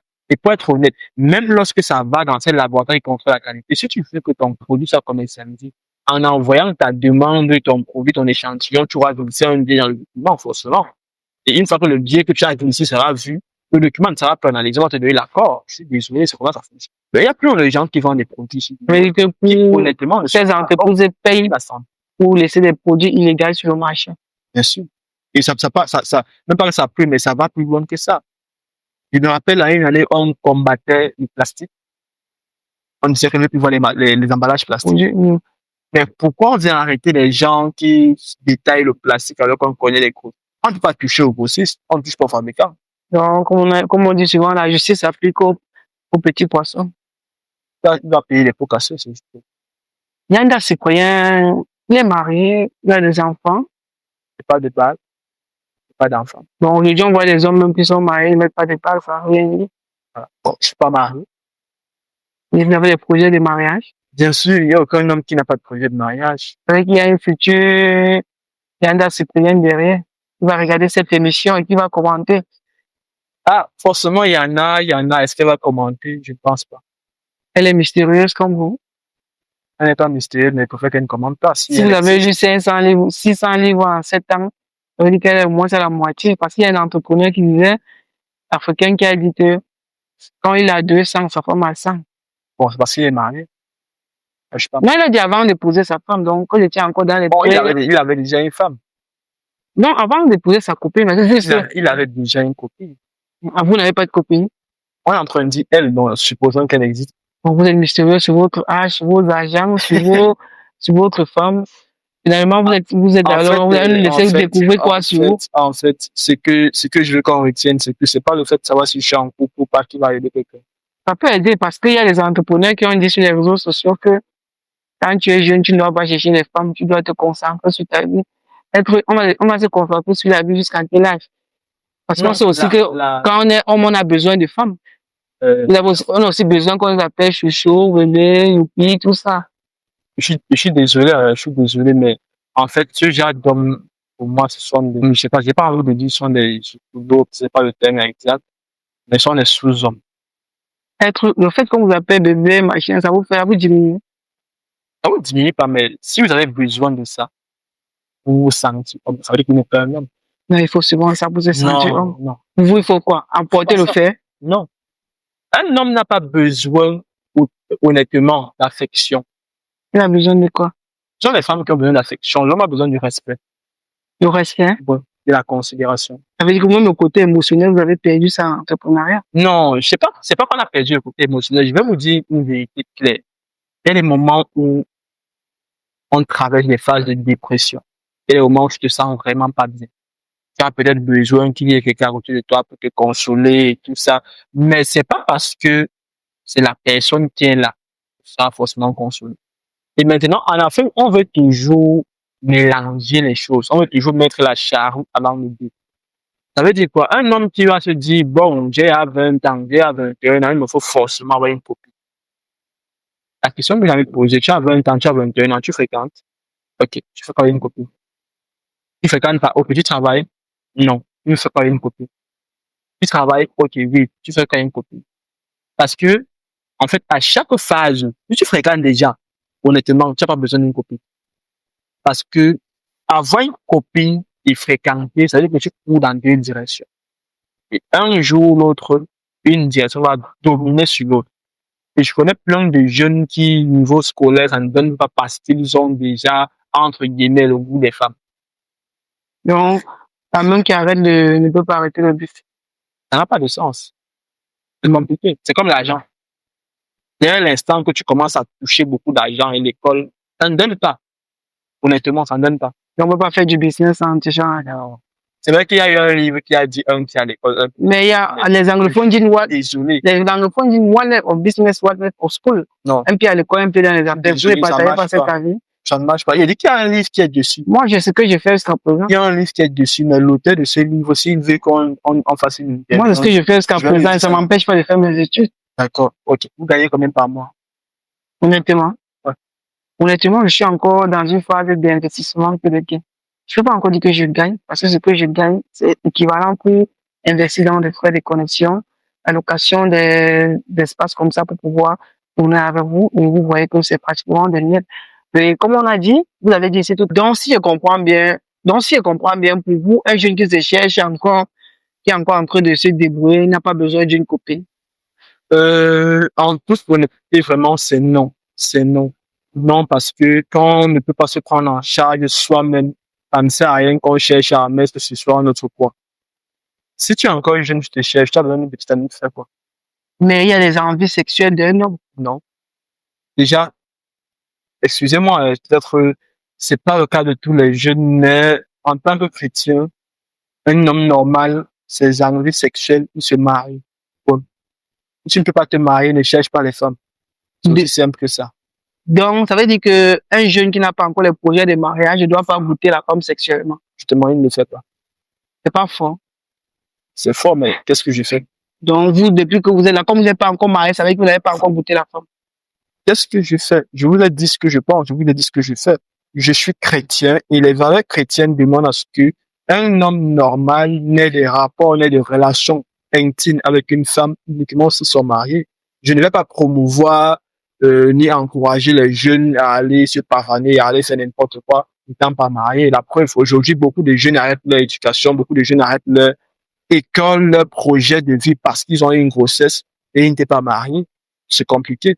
Vaut mieux rester préservé, vaut mieux. Maintenant, je peux comprendre que tu n'es pas chrétien et tout, mais je t'encourage, même si tu n'es pas chrétien, à te préserver. Donc, vous êtes préservé jusqu'à présent. Ouais, C'est rare, hein? je suis à la preuve. Et comment vous faites pour résister à cela? Quand vous voyez les femmes en haut, là, elles ne vous excitent pas. Le fait n'est pas de regarder les femmes en haut et de savoir si elles t'excitent ou pas. Le fait, c'est ce que tu sais que tu ne dois pas faire. Et pour être honnête, je vais vraiment parler de ça de manière très saine. Vous savez, aujourd'hui, beaucoup de gens banalisent le sexe. Beaucoup de gens croient que c'est du jeu.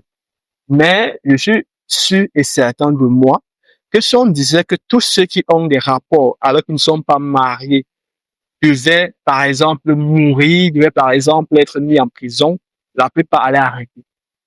Parce qu'ils le font, mais ils ne savent pas les conséquences que cet acte-là engendre. Je prends un cas vraiment très simple. Tu vas, par exemple, voir un jeune qui a l'habitude, peut-être parce qu'il n'a pas encore de copine, parce qu'il ne veut même pas avoir une copine, qui va dire que, OK, t'as un bébé la semaine et tout, il va préférer aller vers les prostituées pour avoir des rapports sexuels. Il ne sait pas qu'est-ce qu'il est en train de porter à ce niveau-là, il ne sait pas quelles sont les maladies qu'il aura, tant sur le plan physique que sur le plan spirituel. Je suis chrétien, quand je dis spirituel, on se comprend. Ça veut dire, par exemple, qu'il y a des gens aussi dehors qui, comme on le dit souvent, ont couché avec un homme pour avoir un téléphone et après, elle est devenue folle. Mais c'était, à la base, c'était quoi? C'était Il le y avait une sexe. vidéo qui circule sur les réseaux, un jeune homme très jeune, et dans des positions bizarres avec un autre, je sais pas, bon, c'est même bizarre pour moi, mais pas à l'aise. Je vais même couper cette partie, mais bon, continue. En fait, c'est justement ce genre de choses que je veux que la jeunesse évite d'avoir. On ne peut pas être dans un Mais pays comment où vous, en tant c'est qu'entrepreneur, vous êtes là aujourd'hui, vous avez une belle vie financièrement, vous avez la vie comme vous voulez, même si c'est pas à 100%. Et comme on dit toujours, les femmes sont beaucoup matérialistes et les femmes aiment les hommes puisqu'ils ont réussi. Est-ce que les femmes ne viennent pas souvent vers vous pour vous dire, bon, tu me plais, bon, on fait comment, bon, tu n'as pas de tentations, en fait, si on peut se tutoyer, il n'y a pas de tentations. de manière simple, je vais dire qu'il y en a toujours. Que tu sois riche, que tu sois pas riche, il y en aura toujours. Mais quand vous êtes riche, c'est encore plus fort. Et de plus encore quand tu as un peu de visibilité. Pas même pas de richesse. Parce que aujourd'hui, on voit beaucoup de ces jeunes influenceurs, célébrités, qui se pavanent un peu de partout avec des photos, des vidéos d'eux entourés de films. Mais en fait, c'est pas parce qu'ils ont de l'argent, c'est parce qu'ils sont célèbres, en fait, que déjà ils viennent vers eux. Après, s'il a l'argent ou pas, c'est autre chose. Maintenant, je dis toujours que c'est pas parce que tu es célèbre que tu dois prendre ta célébrité pour en faire quelque chose je dirais, à usage commercial. Parce que tu n'es pas là pour vendre ton corps. Un homme ne vend pas son corps, une femme ne vend pas son corps. Vendre son corps est un métier proscrit, banni totalement. Donc, je n'encouragerais personne à le faire et je ne dirais jamais à quelqu'un, même si tu es une femme, tu regardes cette vidéo, peut-être que je te plais, peut-être que je t'intéresse. Je sais pas. Maintenant, c'est pas parce que je te plais, je t'intéresse que forcément quand tu viendras vers moi de manière intéressée, je vais me laisser aller, comme on dit souvent, je suis pas un garçon princesse, je suis pas un garçon facile. Donc, en fait, je parle de ça, ça me fait rire parce que hier encore, j'ai discuté avec ça, avec quelqu'un d'autre qui me disait, forcément, ça va arriver. Et moi, je lui ai dit, c'est même pas que ça va arriver, c'est déjà arrivé. Et c'est vrai que j'ai eu des cas où la fille a eu vraiment le courage et tout ce qu'il faut de venir dire, voilà, je suis intéressé par toi et tout. Mais bon, étant quelqu'un qui a ses principes, quand tu as ce genre de situation qui vient en face de toi, tu vas juste réagir. Maintenant, dans le réagir, c'est quoi? Est-ce que tu cèdes à la tentation ou alors est-ce que tu te dis, attention, qu'est-ce qu'elle vient me dire ça? Quel est son objectif à elle? Parce que je préfère mille fois mieux être en relation, avoir une sorte d'amicalité ou bien de relation qui tend vers l'amorosité avec quelqu'un avec qui je me projette. Ça veut dire, tu peux me dire, tu m'as vu sur les réseaux, je te plais, tu veux sortir avec moi. Ça ne marche pas. Pourquoi est-ce que je te plais? Pourquoi est-ce que tu veux sortir avec moi? Ok. Tu veux, par exemple, qu'on se marie. Pourquoi? Est-ce que tu penses que tu peux m'apporter? Parce que nous sommes aujourd'hui dans les gens veulent dire dans une ère où on pense beaucoup que c'est l'homme qui doit convaincre la femme. Mais attention, si l'homme demande à la femme, ou si les hommes se mettent à demander aux femmes avec qui ils veulent être en relation sérieuse pour un mariage, qu'est-ce que tu m'apportes? Et si tu m'apportes quelque chose, je me marie avec toi, qu'est-ce qu'elles vont donner? Parce que moi, j'ai dit toujours, c'est vrai que ça va faire mal, mais je ne peux pas épouser une femme qui est pauvre. Je ne peux pas. Je ne peux pas épouser une femme qui ne travaille pas.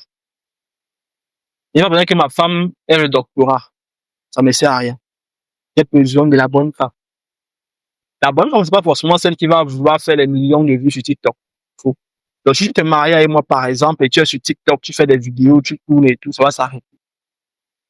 C'est clair.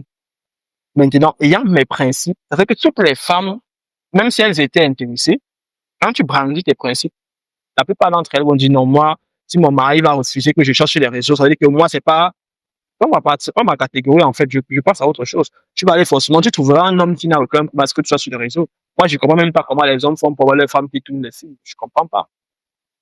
Donc, votre femme ne veut pas tourner le film. Quel type de film en fait vous parlez? J'ai pas le même, j'ai pas, c'est vrai qu'on va peut-être prendre le sens tourner les films, c'est un film et tout, mais je parle des séries, des comédies normales, c'est impossible. Et c'est un métier qui nourrit des familles. Elle ne peut pas faire ce métier, je suis désolé. Donc, votre femme ne veut pas être actrice télé. Non.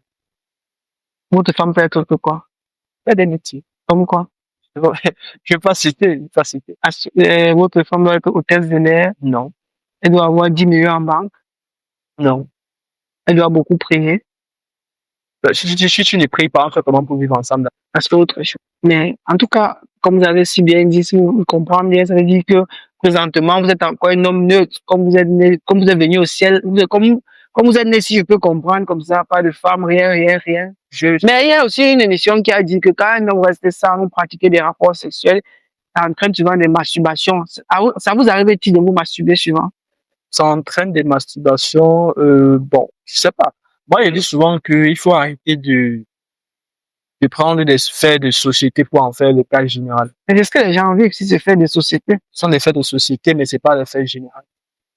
Mais bon, peut-être dites seulement que vous ne vous masturbez pas, on ne vous a pas demandé agressivement. J'ai pas besoin, bon, c'est pas une agression, nous sommes totalement d'accord sur ce point, mais j'ai pas besoin de prononcer ce mot. Parce que pour moi, en fait, je vois déjà quelque chose de négatif dans ça aussi. Mais vous pouvez écrire ce mot si on vous demande de composer, d'écrire ce mot pour passer un examen. Donc vous allez pouvoir échouer l'examen. Ça fonctionne pas comme ça. Vous allez pouvoir échouer l'examen. C'est pas parce qu'on dit qu'il faut écrire A pour passer que je vais écrire A pour passer. Mais vous pouvez seulement écrire P égale à M fois G. Sinon, on gagne l'argent avec ça comment? Dites-nous alors comment, quelle est l'affirmation derrière que P égale à MG, on gagne l'argent avec ça comment? Comment vous vous dites que P égale à MG, on gagne l'argent avec ça comment? Voilà le rapport, Donc, P égale à MG, on utilise ça, ce qui est sur quelque part. Je refuse pas totalement, je suis d'accord avec vous. Maintenant, j'ai un problème. Et dans mon affirmation, P égale à MJ, on gagne avec ça comment? Ma question, ou alors mon interrogation que je soulève, en fait, pas dans plusieurs sens, mais dans l'optique de dire quoi? Je connais beaucoup de jeunes qui étaient doués à l'école. Ça sont peut-être très bien en physique, en mathématiques, et qui, après leur bac, n'ont pas pu continuer. La question que je pose quand je dis P égale à MJ, on gagne de l'argent avec ça comment? Pour dire de manière concrète, ok. Tu étais bon à l'école, tu maîtrisais les formules, tu récitais les formules, tu développais très bien, tu faisais les développés réduits, tu faisais tout ce qu'il fallait faire pour valider les matières, je suis d'accord. Mais maintenant que tu es dans la vraie vie, tu gagnes avec ça comment? Et si on Est-ce que vous pouvait... pouvez me citer une entreprise où un jour la formule P égale à MJ, un employé l'a utilisé? Ça s'utilise pour faire quoi pour passer? Ça s'utilise dans un contexte précis, c'est ça le problème. C'est qu'en fait, j'ai l'impression que ceux qui passent le temps à nous faire réciter des formules, parce qu'à l'école, quand tu ne comprenais pas, on pouvait littéralement te fouetter et faire tout ce qu'il y allait à faire. J'ai l'impression que les enseignants pensent qu'ils forment les enseignants. Puis, regarde, la MG, tu vas là expliquer à un jeune que oui, tu calcules le poids comme ça, la masse comme ça, la gravité comme ça. Oui, on va te payer pour ça, mais tu n'es pas un enseignant. Nous ne sommes pas tous des enseignants. Oui, dans le domaine du BTP, on utilise P égale à MG pour faire les calculs de structures. D'accord. Mais nous ne sommes pas tous appelés à être ingénieurs, en fait. Et c'est pas juste que le P égale à mg, mais en fait, je faisais aussi une allusion à beaucoup de formules. On a parlé de cosinus de 90 degrés, de tangente, de pi sur 2, et ainsi de suite. Mais en fait, la question que je me pose à la fin, c'est toutes ces formules-là, comment est-ce que dans la vie du quotidien, je gagne l'argent en utilisant ces formules? Parce que moi, de ce que je fais comme travail, je ne connais pas le jour où j'ai utilisé tangente 90 pour gagner l'argent. Je ne connais pas ce jour-là. Mais il fallait que je retienne les formules, il fallait que je mémorise. Et c'est ce qu'on voit à l'université, on voit des gens qui viennent étudier, ils faxent, parce que c'est ce qu'on fait, on faxe, parfois on triche, on copie, on valide la note, on place son examen. Mais quand tu vois le jeune qui a eu la licence dernièrement, le PTS dernièrement, avec mention très bien, et il y a les mentions, c'est pas assez spécial. Quand on les envoie sur le terrain, est-ce qu'ils sont contents? Qui a eu la mention spéciale? Mais je pense qu'il dira la mention spéciale. Mais bon, si on lui donne la mention spéciale, ça veut dire elle mérite sa mention spéciale. Moi, j'ai une question à poser. Qu'est-ce qu'elle a fait pour mériter la mention spéciale? Demandez au président des jurés. Mais j'ai regardé la vidéo, mais qu'est-ce qu'elle a fait? On donne une mention spéciale. Vous ne pouvez pas dire que vous avez regardé une vidéo pour juger quelqu'un. Il faut être dans la salle. J'ai regardé l'interview, je sais ce que tu appelles ça l'interview, j'ai regardé la retransmission du, comment on appelle ça, et la soutenance de l'Indira. Sa soutenance, elle ne méritait pas. Extraordinaire. Donc pour vous, Indira ne méritait pas sa mention. Sa soutenance n'est extraordinaire dans le corps de la médecine. On ne donne pas à un doctorant en médecine la mention spéciale comme ça. Parce que je peux vous dire, il y a des professeurs de médecine qui enseignent la médecine, qui font des choses incroyables, mais qui n'ont pas de, ils n'ont même pas envie de dire, qui n'ont même pas de grade, de médaillon, de récompenses pour le sont venus. Quelqu'un soutient un projet qui est juste sur un document qui a été rédigé, on lui donne la mention spéciale. Sur quelle base? Bon, peut-être une mention qu'on a nouvellement créée. Vraiment créée spécialement pour elle. Parce que jusqu'à présent, j'espère qu'il y aura des mentions spéciales après elle. Bon, c'est pas moi qui donne ces mentions spéciales. Justement, c'est pas vous qui donne, c'est pas vous qui donnez les mentions, mais. C'est moi tu es Yanda Cyprien, vous avez vraiment des positions fermes. Le problème, c'est que beaucoup de gens. Vous savez que beaucoup de jeunes déjà ne vous comprennent pas. Beaucoup de jeunes vous voient un peu comme agressés. Beaucoup de jeunes vous voient un peu comme je vais savoir comment les mots me manquent même, comme quelqu'un qui ne veut pas l'évolution. C'est vrai que vos propos sont bien, mais ça fait aussi mal parfois. Vous n'avez pas déjà eu des intégrations avec des personnes? La vérité fait mal. C'est ça le problème. La vérité fait mal. Et les Noirs, parce que je vais utiliser le terme noir, il faut me dire les Africains, les Noirs n'aiment pas la vérité. Quand vous dites à un Noir qu'il est noir, il se fâche. Pourtant, il est noir. Pourtant, il est noir. Mais dites à un Blanc qu'il est blanc, il ne se fâche pas. Ce n'est qu'une question de mentalité. Pourquoi est-ce que tu estimes que le fait que tu es noir, c'est une insulte? C'est pas une insulte. Ah, je suis désolé, c'est pas une insulte. Moi, je parle de problème avec, je suis d'abord noir. Non, je prends un exemple très simple. Ça veut dire qu'en fait, quand je vais dire, par exemple, qu'on ne fait pas ci, les gens vont estimer que oui, tu n'es pas qualifié, tu n'as pas qualité à dire qu'on ne fait pas ci, on monte pas, on ne descend pas. Mais qu'est-ce que tu fais? Qu'est-ce que tu fais? Laissons comme ça. Voilà, octobre qui vient, vous avez déjà votre candidat? J'ai pas de candidat pour octobre. J'ai pas de carte électorale. Je vote pas. Vous votez pas? Je vote pas. C'est pas faux. Pourquoi vous ne votez pas? Je vote pas parce que mon vote ne changera rien. Ça ne changera rien. Ça ne changera rien. Et je peux vous dire qu'importe qui sera le futur président, rien ne va changer. Ah bon? Ouais. C'est pas faux. Je vais prendre vraiment un exemple pratique. Si on pense que le problème du Cameroun, c'est le président du Cameroun, ça veut dire que nous tous, déjà, on a échoué. Ce n'est pas une personne qui fait l'histoire d'un pays, ce n'est pas une personne qui construit le pays, ce n'est pas une personne qui change le pays. Si une personne est bonne, mais que tout le reste ne sont pas bons, ça ne va rien venir. Et même s'il y a un nouveau président demain, en octobre, ou bien l'année prochaine, ou bien en 2035, ça ne va rien changer. Parce que le problème du Cameroun, c'est les Camerounais eux-mêmes. Le même Camerounais qui voit les Lions indomptables jouer un match, gagner, dit que d'accord, ils sont meilleurs, ils sont excellents. Le même Camerounais qui a dit qu'ils étaient excellents, lorsqu'il y a un match où on perd, son langage change totalement. C'est le même qui est prêt à virer le coach, c'est le même qui est prêt à insulter le joueur qui valorisait. Vous voulez quoi? Quelqu'un ne peut pas être excellent à tout le niveau, c'est impossible. On se plaint du président, mais qu'est-ce que nous on fait? Qui se plaint du président? J'ai dit, la population, la jeunesse qui se plaint. Et même les jeunes qui se plaignent, c'est les mêmes jeunes qui se plaignent. Vous avez vu un jeune se plaindre du président? Bien sûr. Sur les réseaux, tous les jours. Et je suis même choqué que nous soyons dans un pays où les gens parlent du président comme si on parlait d'un voisin. Est-ce que vous savez qu'en Europe, ce n'est même pas possible, j'ai pas dit ça même en Europe. Est-ce que vous savez qu'il y a des pays ici où ce n'est même pas possible de prononcer le nom du président et de ne pas être impliqué? Mais on est dans un pays où n'importe qui s'élève, il doit partir, il doit rentrer au village, je ne sais pas. C'est quoi? C'est votre ami, c'est votre camarade de classe? On parle quand même du président. Hein. Je ne sais pas si les gens ont l'impression que on parle de la personnalité la plus importante du pays. Je ne sais pas s'ils ont cette impression-là. Ça veut dire que c'est quelqu'un qui a d'abord tout un respect, que même si tu ne l'aimes pas, tu dois le respecter. On ne respecte pas un président en parlant de lui comme je vois là. Et malheureusement, même on le fait encore sur des médias, sur des chaînes de télévision, vous voyez des hommes qui sont censés être éduqués, dire que le président est foulé, dire qu'il n'a rien fait. Ça veut dire que tout ce que lui voit là, lui, il estime que non, s'il est président, il va faire. Si vous devez parler au président de la République, vous direz quoi au président de la République? Si je devais même parler au président, je pense pas que je lui dirais quelque chose.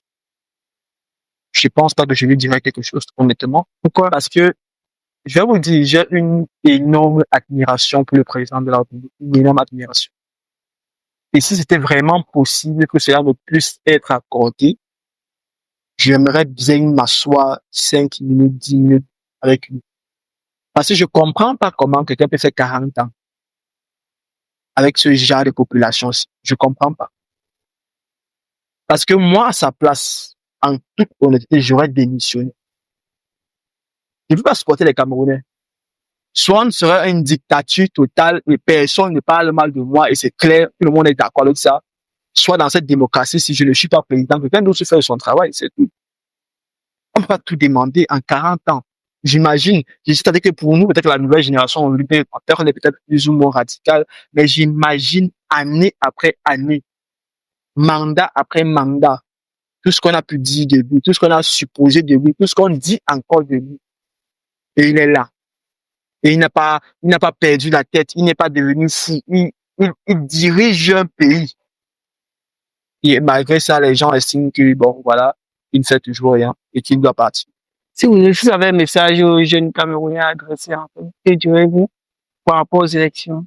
Par rapport aux élections, je vais juste dire aux jeunes de ne vous laissez pas émouvoir, ne vous laissez pas berner, parce qu'il y a beaucoup de gens sur les réseaux, beaucoup de candidats potentiels qui viennent avec des émotions, qui viennent faire du cinéma.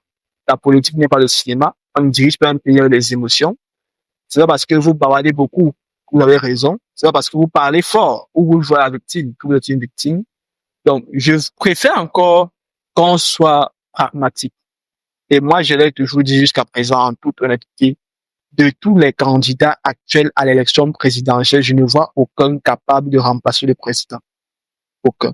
Parce que chacun dans son profil a des manquements énormes. Prendre le Cameroun d'aujourd'hui, ils ont tous chacun à son niveau des manquements énormes. Quels sont ces manquements? En fait, ce sont des manquements d'ordre, je dirais même déjà d'ordre, comment je vais dire ça, d'ordre social. Vous ne pouvez pas prétendre être président et prétendre détester une tribu. Je comprends pas comment quelqu'un veut être président du Cameroun, mais en même temps, il a un problème avec les Yaoundé. Je comprends pas. Tu veux être président du Cameroun, mais tu estimes que les gens du Nord sont des moutons. Tu penses que quand tu seras président du Cameroun demain, tu es président et tu as dit quelques mois plus tôt dans une campagne que les gens du Nord ne servent à rien, ils ne font rien. Mais c'est toi qui veux devenir président demain, je comprends pas. Quand on est président, on n'est pas président de son village ni de sa région, on est président de toutes les régions, de toutes les tribus. Donc, quand je vois des candidats qui sont racistes, des candidats qui ont des propos tribalistes, qui sont dans l'optique de diviser l'opinion, je sais pas trop, de pousser les uns à haïr les autres, je comprends pas dans quelle optique nous sommes. Oui, tu es en train de faire ta campagne électorale, je comprends, mais ne viens pas commencer à, je sais pas, tu ne peux pas diviser la population sur laquelle tu es régné en tant que président, donc tu fais pas. Ça n'a pas de sens. Honnêtement, ça n'a pas de sens. C'est pour ça que moi, par exemple, vraiment, je ne peux pas voter un candidat. Je ne peux pas. Même le président actuel. Le président actuel, il est président, il est candidat. Donc, quand je dis peux pas voter un candidat, c'est en dehors de lui. Je peux pas voter un autre candidat. Lui, que je le vote pas. Bon, il y a des gens qui vont le voter forcément. Pareil pour les autres. Pareil pour les autres, il y en a qui vont les voter. Mais moi, je dis dans le C'est ça sens qui vous empêche d'avoir la carte d'électeur. la carte d'électeur, mais ça, quoi. Vous allez voter comment? Je vote pas, justement, je dis, je vote pas. C'est légal de ne pas voter. Il y a aucune infraction légale, il y a aucun texte de loi qui dit que ne pas voter est une sanction. Parce qu'en fait, on doit comprendre. Si tout le monde ne vote pas. Mais si tout le monde ne vote pas, forcément, il y aura des élections, il y aura des résultats. C'est que si tout le monde ne peut pas ne pas voter, déjà, il y a des gens qui vont voter parce que leur métier, leur parti auquel ils appartiennent, ils sont obligés de voter. Mais c'est pas tout le monde qui est obligé de voter. Et maintenant, comme j'étais en train de vouloir le dire, malheureusement, je ne suis pas, je suis pas un grand fan de politique, je suis pas fan d'un parti politique particulier, mais ce que je veux qu'on comprenne, c'est que le changement du pays ne vient pas de la politique. Le changement du pays vient d'ailleurs. Et un pays, avant d'être changé politiquement parlant, a besoin d'être fort économiquement parlant. Nous ne sommes pas forts économiquement parlant.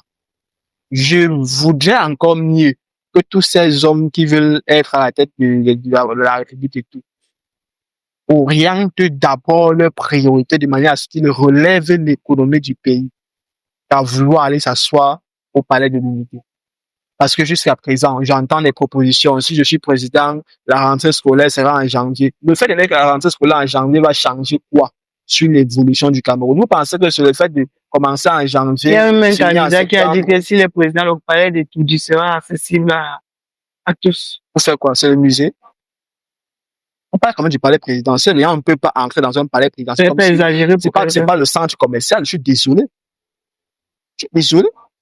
Même aux États-Unis, ce n'est pas accessible à tous.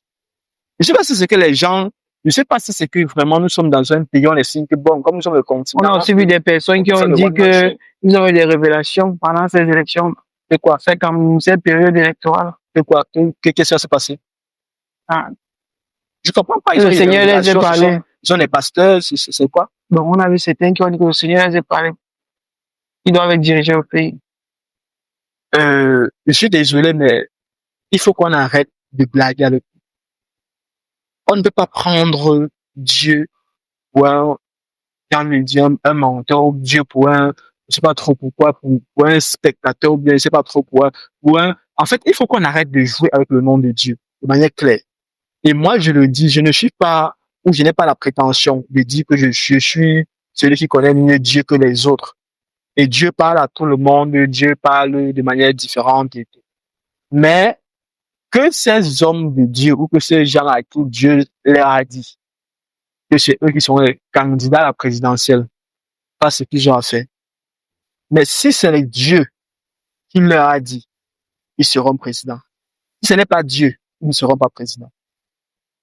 Parce que je ne suis pas dans une position de... Et je ne sais même pas pourquoi, si Dieu te dit, mais garde ça pour toi, est-ce qu'on a besoin d'entendre que Dieu m'a dit que je suis le futur président du Cameroun? Bon, si tu penses que moi, Cyprien, Dieu me dit que je suis le futur président du Cameroun à l'horizon 2045, d'accord. Est-ce que j'ai besoin de dire ça au monde entier? Non. Au contraire, en le disant, je me mets en danger. Si Dieu me dit que tu vas être le président du Cameroun, je travaille à me préparer pour que le moment venu, je puisse être le président du Cameroun en mission. Je ne viens pas sur les réseaux, c'est parce que c'est sur les réseaux que Dieu t'a dit que je vais être le président du Cameroun. Ou bien c'est sur les réseaux que tu vas être le président du Cameroun.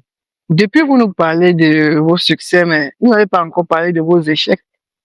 Des échecs. Quand étaient les plus durs échecs de Yanda Cyprien dans le domaine entrepreneurial, le monde? Déjà, le plus dur échec que j'ai, c'est que mon premier projet a fait faillite. Mon premier projet est même mort avant de se être lancé.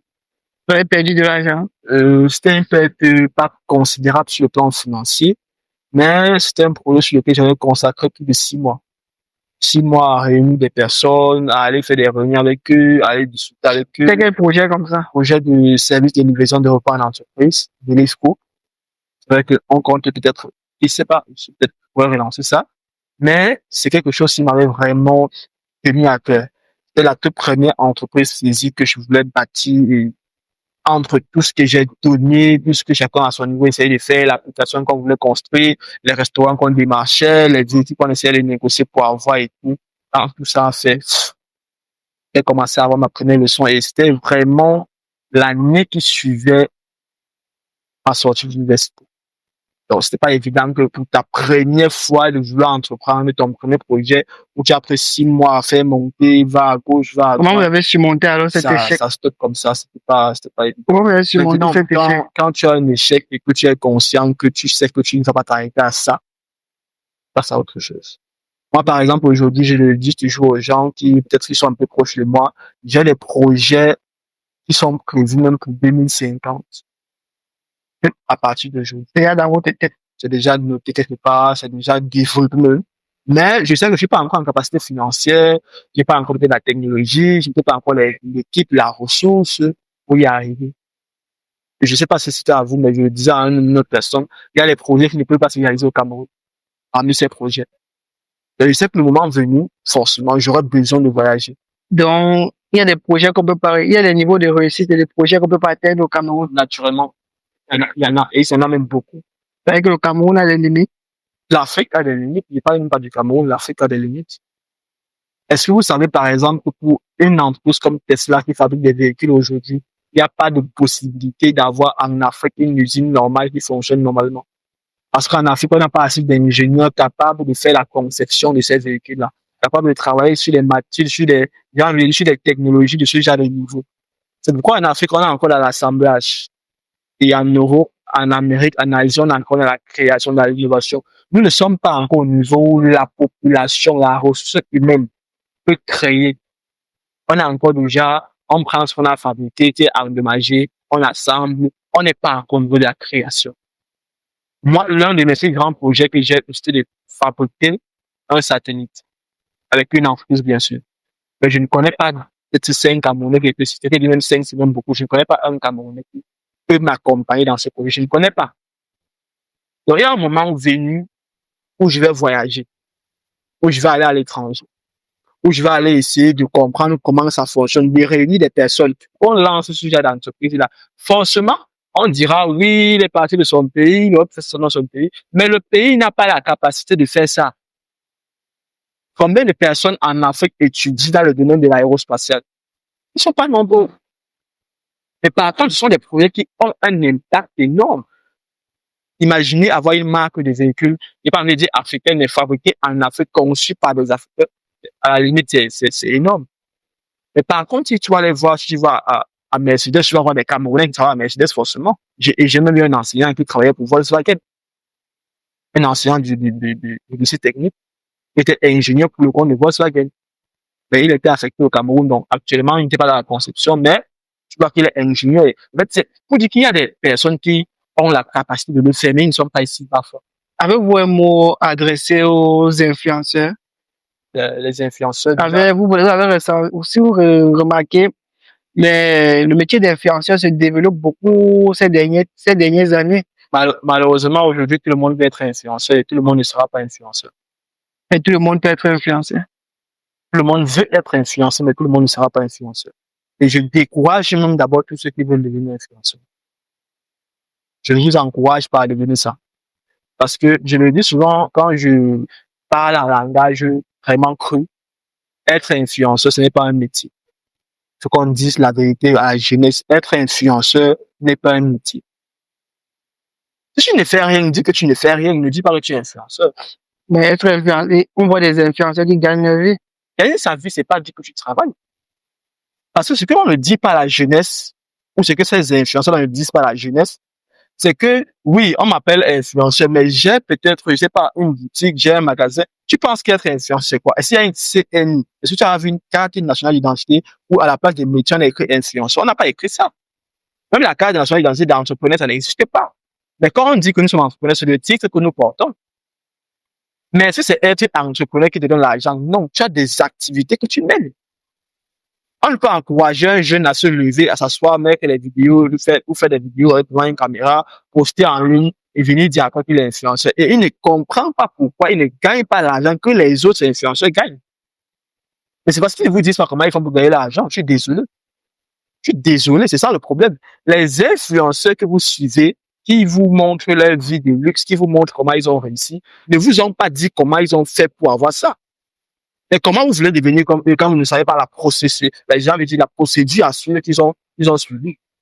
Mais ils peuvent former ces jeunes-là à devenir un Forme comment? Ils ne vont pas révéler les secrets. Ils vont pas révéler les Vous secrets. parlez beaucoup de secrets. C'est quel secret que depuis vous ne le dites pas? Monsieur Cyprien, j'ai remarqué que dans vos vidéos, depuis 2022, vous avez qu'une veste bleue légendaire. Vous êtes toujours en train de porter cette veste bleue. C'est pour une secte, c'est quoi? C'est votre marque, c'est votre couleur préférée. Vraiment, la vidéo apparaît beaucoup dans vos vidéos. Même aujourd'hui aussi, comme ça, vous êtes encore en bleu. C'est un slogan, dites-nous un peu, c'est mystérieux en fait. Vous vous appelez maintenant l'homme en bleu. Bon, ce que vous dites c'est pas anodin, c'est vrai. Dans ma vidéo de 2022 dont je parle, qui a fait le tour sur les réseaux, je suis dans une veste bleue. Et aujourd'hui, je suis dans un autre habit de couleur bleue. Alors, le bleu n'est pas ma couleur préférée, déjà. Juste pour le dire comme ça, le bleu n'est pas ma couleur préférée, C'est mais un hasard. c'est une couleur que j'aime bien parce qu'elle transmet une notion. La notion de celui qui est encore dans la position de l'étudiant. On est souvent à l'école sans les bleus. Donc, je me considère comme un bleu. Et en tant que bleu, c'est vrai qu'on se dit comment un bleu enseigne les autres, mais je suis un bleu qui a compris que s'il a A, il peut enseigner A. S'il a B, il peut enseigner B et au fur et à mesure. C'est la raison pour laquelle en tant que bleu, j'écris des livres. C'est la raison pour laquelle en tant que bleu, je fais des conférences, je donne des formations à ceux qui ne sont pas encore à mon niveau, mais qui aimeraient y arriver. Parce que pendant qu'ils vont vouloir arriver au niveau que j'avais il y a 2 ans, moi qui suis encore en train de me former, moi qui suis encore en train d'exercer, je vais monter à un autre niveau et ainsi de suite. Je vais donc continuer. En fait, je suis un éternel étudiant, je suis un éternel enseignant. Ça s'explique bien. Ça s'explique bien parce qu'en fait, j'ai un abonné qui me demande ici, j'ai annoncé l'événement aujourd'hui avec vous pour le tournage. Il a dit, demandez à monsieur Cyprien pourquoi il porte toujours sa ceinture bleue, sa veste bleue avec sa ceinture jaune légendaire. Parce que là, ça risque d'avoir demandé alors exactement. Donc, merci pour l'explication. C'est vrai qu'on a pas expliqué la ceinture jaune légendaire. Mais bon, on va laisser ça comme ça. Si aujourd'hui on vous demande de donner un conseil brutal à un jeune qui veut réussir comme, qui veut être le Yanda Cyprien 2, Un conseil brutal. Numéro un, je lui dirais, ne sois pas moi. Sois meilleur que moi. Parce qu'il est hors de question qu'avec tout ce que tu vois sur moi, tout ce que tu sais de moi, tout ce que tu peux apprendre de moi, encore au même niveau que moi. Parce qu'au jour d'aujourd'hui, je prends vraiment un cas simple. Et je le disais encore la semaine, je suis passé à un entrepreneur avec qui j'étais en train de faire une consultation. Quand tu es dans la position où tu as un problème, par moment, tu vas te dire que la solution doit venir de toi, mais c'est une erreur. C'est pas tous les problèmes que tu rencontres dont toi, tu auras la solution. Je suis passé par une phase où pendant un moment de ma vie, je ne gagnais pas plus de 200 000 par mois. Par contre, j'avais énormément, si peut dire, de sagesse, d'intelligence, de compétences, d'informations, mais j'étais encore bloqué à un palier financier. Jusqu'au jour où j'ai commencé à comprendre qu'en fait, pour passer d'un niveau à un autre, lorsque tu as certains problèmes, la solution ne viendra pas toujours de toi, mais de quelqu'un d'autre qui a déjà fait ce que tu peux faire. Donc, je suis allé vers d'autres personnes qui avaient déjà des chiffres plus importants et ils m'ont peut-être pas donné un secret fameux, mais ce qu'ils m'ont fait comprendre, ce qu'ils m'ont montré d'eux, m'a permis de comprendre que, parfois, il y a des barrières qui sont juste mentales. Imaginez-vous juste quelqu'un qui n'a jamais vu 1 million de francs CFA depuis. Quand on dit que quelqu'un est millionnaire, vous savez ce qu'il pense? Il pense que vous avez beaucoup d'argent. Et 1 million, c'est ça? hein? Ça. Une liasse de combien de billets? C'est 18 000. C'est comme ça pèse pas. Peut-être, notamment, c'est même, mon livre est plus épais que 1 million. Mais quelqu'un qui n'a jamais vu ou qui n'a jamais touché, arrêté 1 million à la main, va se dire que 1 million, c'est ça. Ça, c'est rien. Les gens qui pensent que non, si j'ai 1 million, je ne serai plus jamais pauvre. Je suis désolé. 1 million, tu ne peux pas vivre un an. Tu ne peux pas.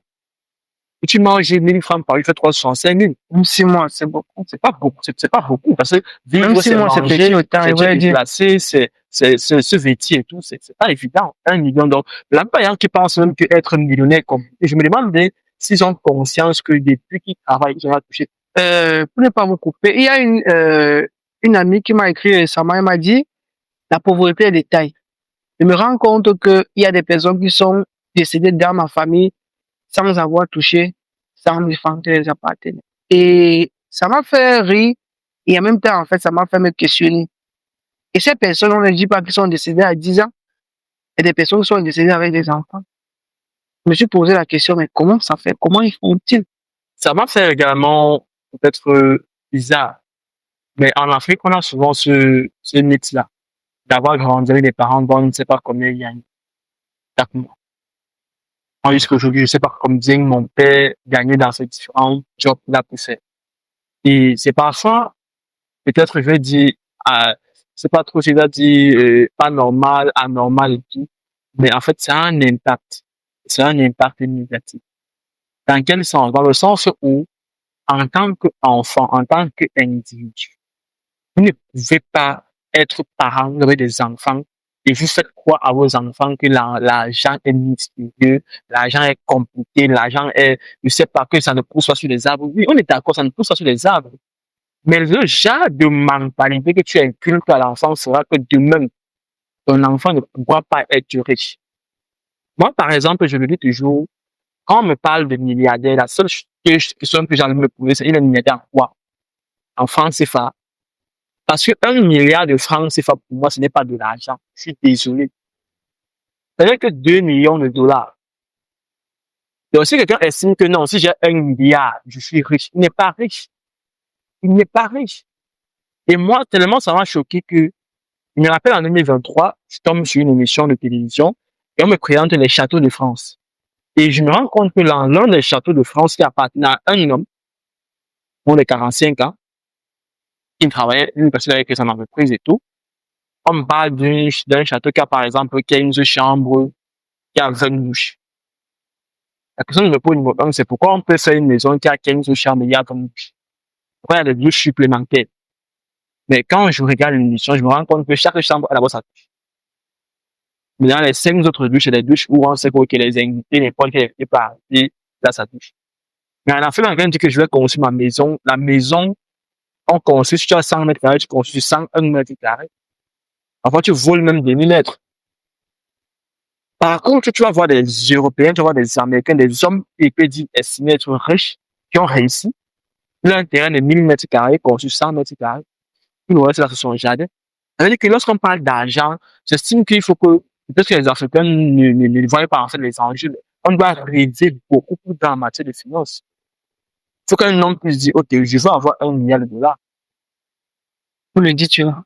Vous pensez que ça peut se réaliser d'avoir 1 milliard de dollars? Vous savez, en Afrique, Parce qu'il y a ce que, on dit souvent que il y a ce qu'on pense, il y a ce le rêve, il faut souvent mesurer les rêves. il faut être réaliste. C'est vrai qu'on dit que si tu vises le million, si tu veux viser le million, si tu veux le million, vise le milliard. Je suis désolé, mais que si tu veux viser le milliard, je suis pas sur cette analogie-là. Je suis de l'analogie où c'est possible d'avoir 1 milliard de dollars. Et 1 milliard de dollars n'étant que, pour moi, l'élément qui peut dire que tu es vraiment milliardaire, ça veut dire que normalement, tu peux avoir 10. Parce que Aliko Dangote a plus de 10 milliards de dollars. Ce n'est pas un sorcier. Dangote a pu faire ça. Je peux faire ça. Vous êtes sûr? Bon. En tout cas, on se donne rendez-vous dans combien d'années pour vérifier? Il n'y a pas de rendez-vous dans combien d'années. Quand je serai milliardaire en dollars, ça se fait. Je serai témoin. Voilà. On me dit, tu peux pas être avec milliardaire en dollars, tu restes milliardaire en France, c'est pas. On pourra dire que c'était. Non, je pense que vous allez me contaminer. C'est ce que j'ai fait. Vous allez me contaminer avec tous ceux qui vont regarder l'émission aujourd'hui. Forcément, je dirais tout simplement que, en fait, il y a des choses qu'on doit comprendre. Et ces choses sont évidentes. Mais pas des barrières. Peut-être, on estime qu'au Cameroun, être milliardaire, c'est compliqué. Et aujourd'hui, même, je pense que c'est beaucoup plus facile de devenir riche dans le digital qu'ailleurs. En tout cas, vous avez la preuve palpable. Parce qu'au jour d'aujourd'hui, le top 10 des plus grandes entreprises, des plus grandes fortunes n'ont pas fait de l'industrie. N'ont pas les champs. Bon, monsieur Cyprien, on arrive vraiment à la fin de cette émission. C'est pas si vous avez qu'un mot, un conseil, quelque chose que vous voulez dire. Et en cela, comment trouvez-vous l'initiative du dimanche des entrepreneurs? En toute honnêteté, l'initiative du dimanche des entrepreneurs, je vais dire tout simplement que c'est une bonne initiative. Il devrait en avoir plus. Il devrait en avoir plus. Il faut aller vers les entrepreneurs qui ne vont pas venir raconter des choses pour plaire aux gens. Il faut aller vers les gens qui pourront dire la vérité telle qu'elle est. Et dernièrement encore, je le disais, il y a des choses qu'on ne dit pas dans les livres. Si on les dit dans les livres, les gens ne vont pas se lancer. Moi, c'est ce que je vis aujourd'hui comme difficulté, comme pression, comme tout ce qui peut être frustration et tout. J'avais vu ça dans un livre, je ne crois pas que je me serais lancé. Mais les problèmes ou les challenges ne doivent pas vous empêcher de vous lancer. Vous avez lancé le dimanche des entrepreneurs, c'est un concept qui a les difficultés. Pour passer à un autre niveau, il y aura une autre difficulté. Ou parfois même aller vers les personnes et les convaincre que ça a pris plusieurs mois. Imaginez donc, si vous avez abandonné 4 mois, plus tôt, on ne serait pas ici aujourd'hui. Donc, c'est une preuve que vous êtes dans cette logique-là, du dimanche des entrepreneurs, et vous-même, forcément, je parle du choix que vous n'êtes pas encore entrepreneur, que vous n'êtes pas encore au niveau d'entrepreneur qu'il faut, mais vous-même, forcément, vous développez en allant vers les entrepreneurs que nous sommes. Allez vers plus d'entrepreneurs, prenez plus de personnes, qui soient encore jeunes, qui soient déjà âgés, mais vraiment entourez-vous du maximum de personnes. Parce que si les entrepreneurs n'ont pas une plateforme comme celle-ci où ils peuvent venir s'exprimer, ils peuvent venir dire comment ça fonctionne réellement, je ne sais pas à quel niveau on pourra les faire. Vraiment, merci beaucoup pour cet échange magnifique. Dorénavant, on va essayer en fait de toucher plusieurs entrepreneurs, ceux qui vont nous donner la possibilité, parce que c'est pas toujours facile d'aborder des entrepreneurs, surtout les personnes souvent sont occupées, beaucoup ont peur de la caméra et ça fait aussi. Beaucoup ont peur aussi, comme on dit souvent, un grand frère qui dit, sortez de vos bureaux, devenez visible, le monde vous connaîtra et vous gagnerez plus. Vincent Coature. Et aujourd'hui, je comprends que c'est pertinent, ce qu'il dit, et j'essaie de donner cette visibilité à ces entrepreneurs. Au début de l'émission, tellement c'était impactant que j'ai pas eu la possibilité de me présenter. Je suis Nimpa Stéphane, web entrepreneur. Je me suis lancé sur les réseaux sociaux. Je me suis dit, je peux vendre mes compétences, je peux monétiser mes compétences, je peux vivre du digital, comme je vois aussi certains entrepreneurs jeunes comme moi aux États-Unis, en France et dans certains pays africains, en suivant des grands frères, des modèles, pas grands en âge, mais grands dans la réalisation de ce qu'ils réalisent déjà, ce que moi j'essaye de réaliser. À la base, je suis ingénieur informaticien dans le domaine du génie logiciel et de l'aide à la décision. Ce parcours m'a vraiment donné reconversion dans le domaine du digital, plus précisément dans le domaine du marketing digital, où j'accompagne des entrepreneurs dans l'optique de mieux vendre leurs produits et de donner de la visibilité à leurs entreprises et leurs produits. Grâce à cela, à ma visibilité sur les réseaux sociaux, j'ai déjà eu à collaborer avec des entrepreneurs aux États-Unis, en France, au Sénégal, au Cameroun, beaucoup plus les entrepreneurs dans la diaspora. Et cela m'a permis de voir beaucoup de réalités que les entrepreneurs vivent.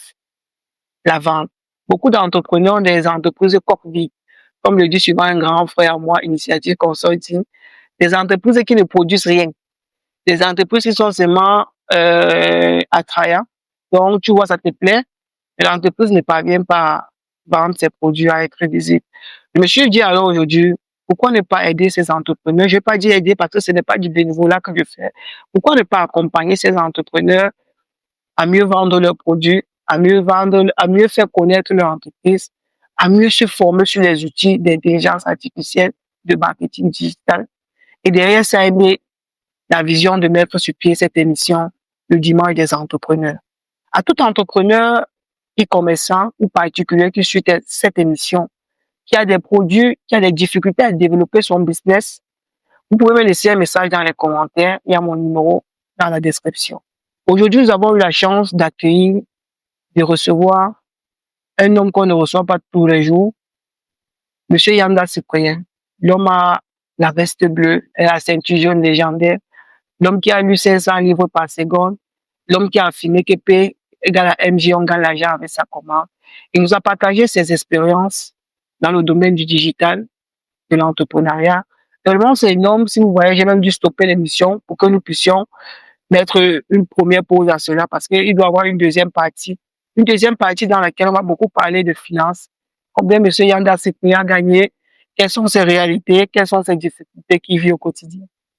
Et la semaine prochaine, je m'en vais attaquer un autre entrepreneur. J'espère qu'il va me donner la possibilité de l'inviter sur la chaîne pour nous partager aussi son expérience. Monsieur Yanda Cyprien, merci encore pour pour vous, merci encore d'avoir accepté cette invitation. C'est un plaisir pour moi et pour ma communauté. J'espère que vous allez vraiment partager cette émission à votre magnifique communauté et donner encore plus de visibilité à notre émission. J'espère que vos propos seront entendus.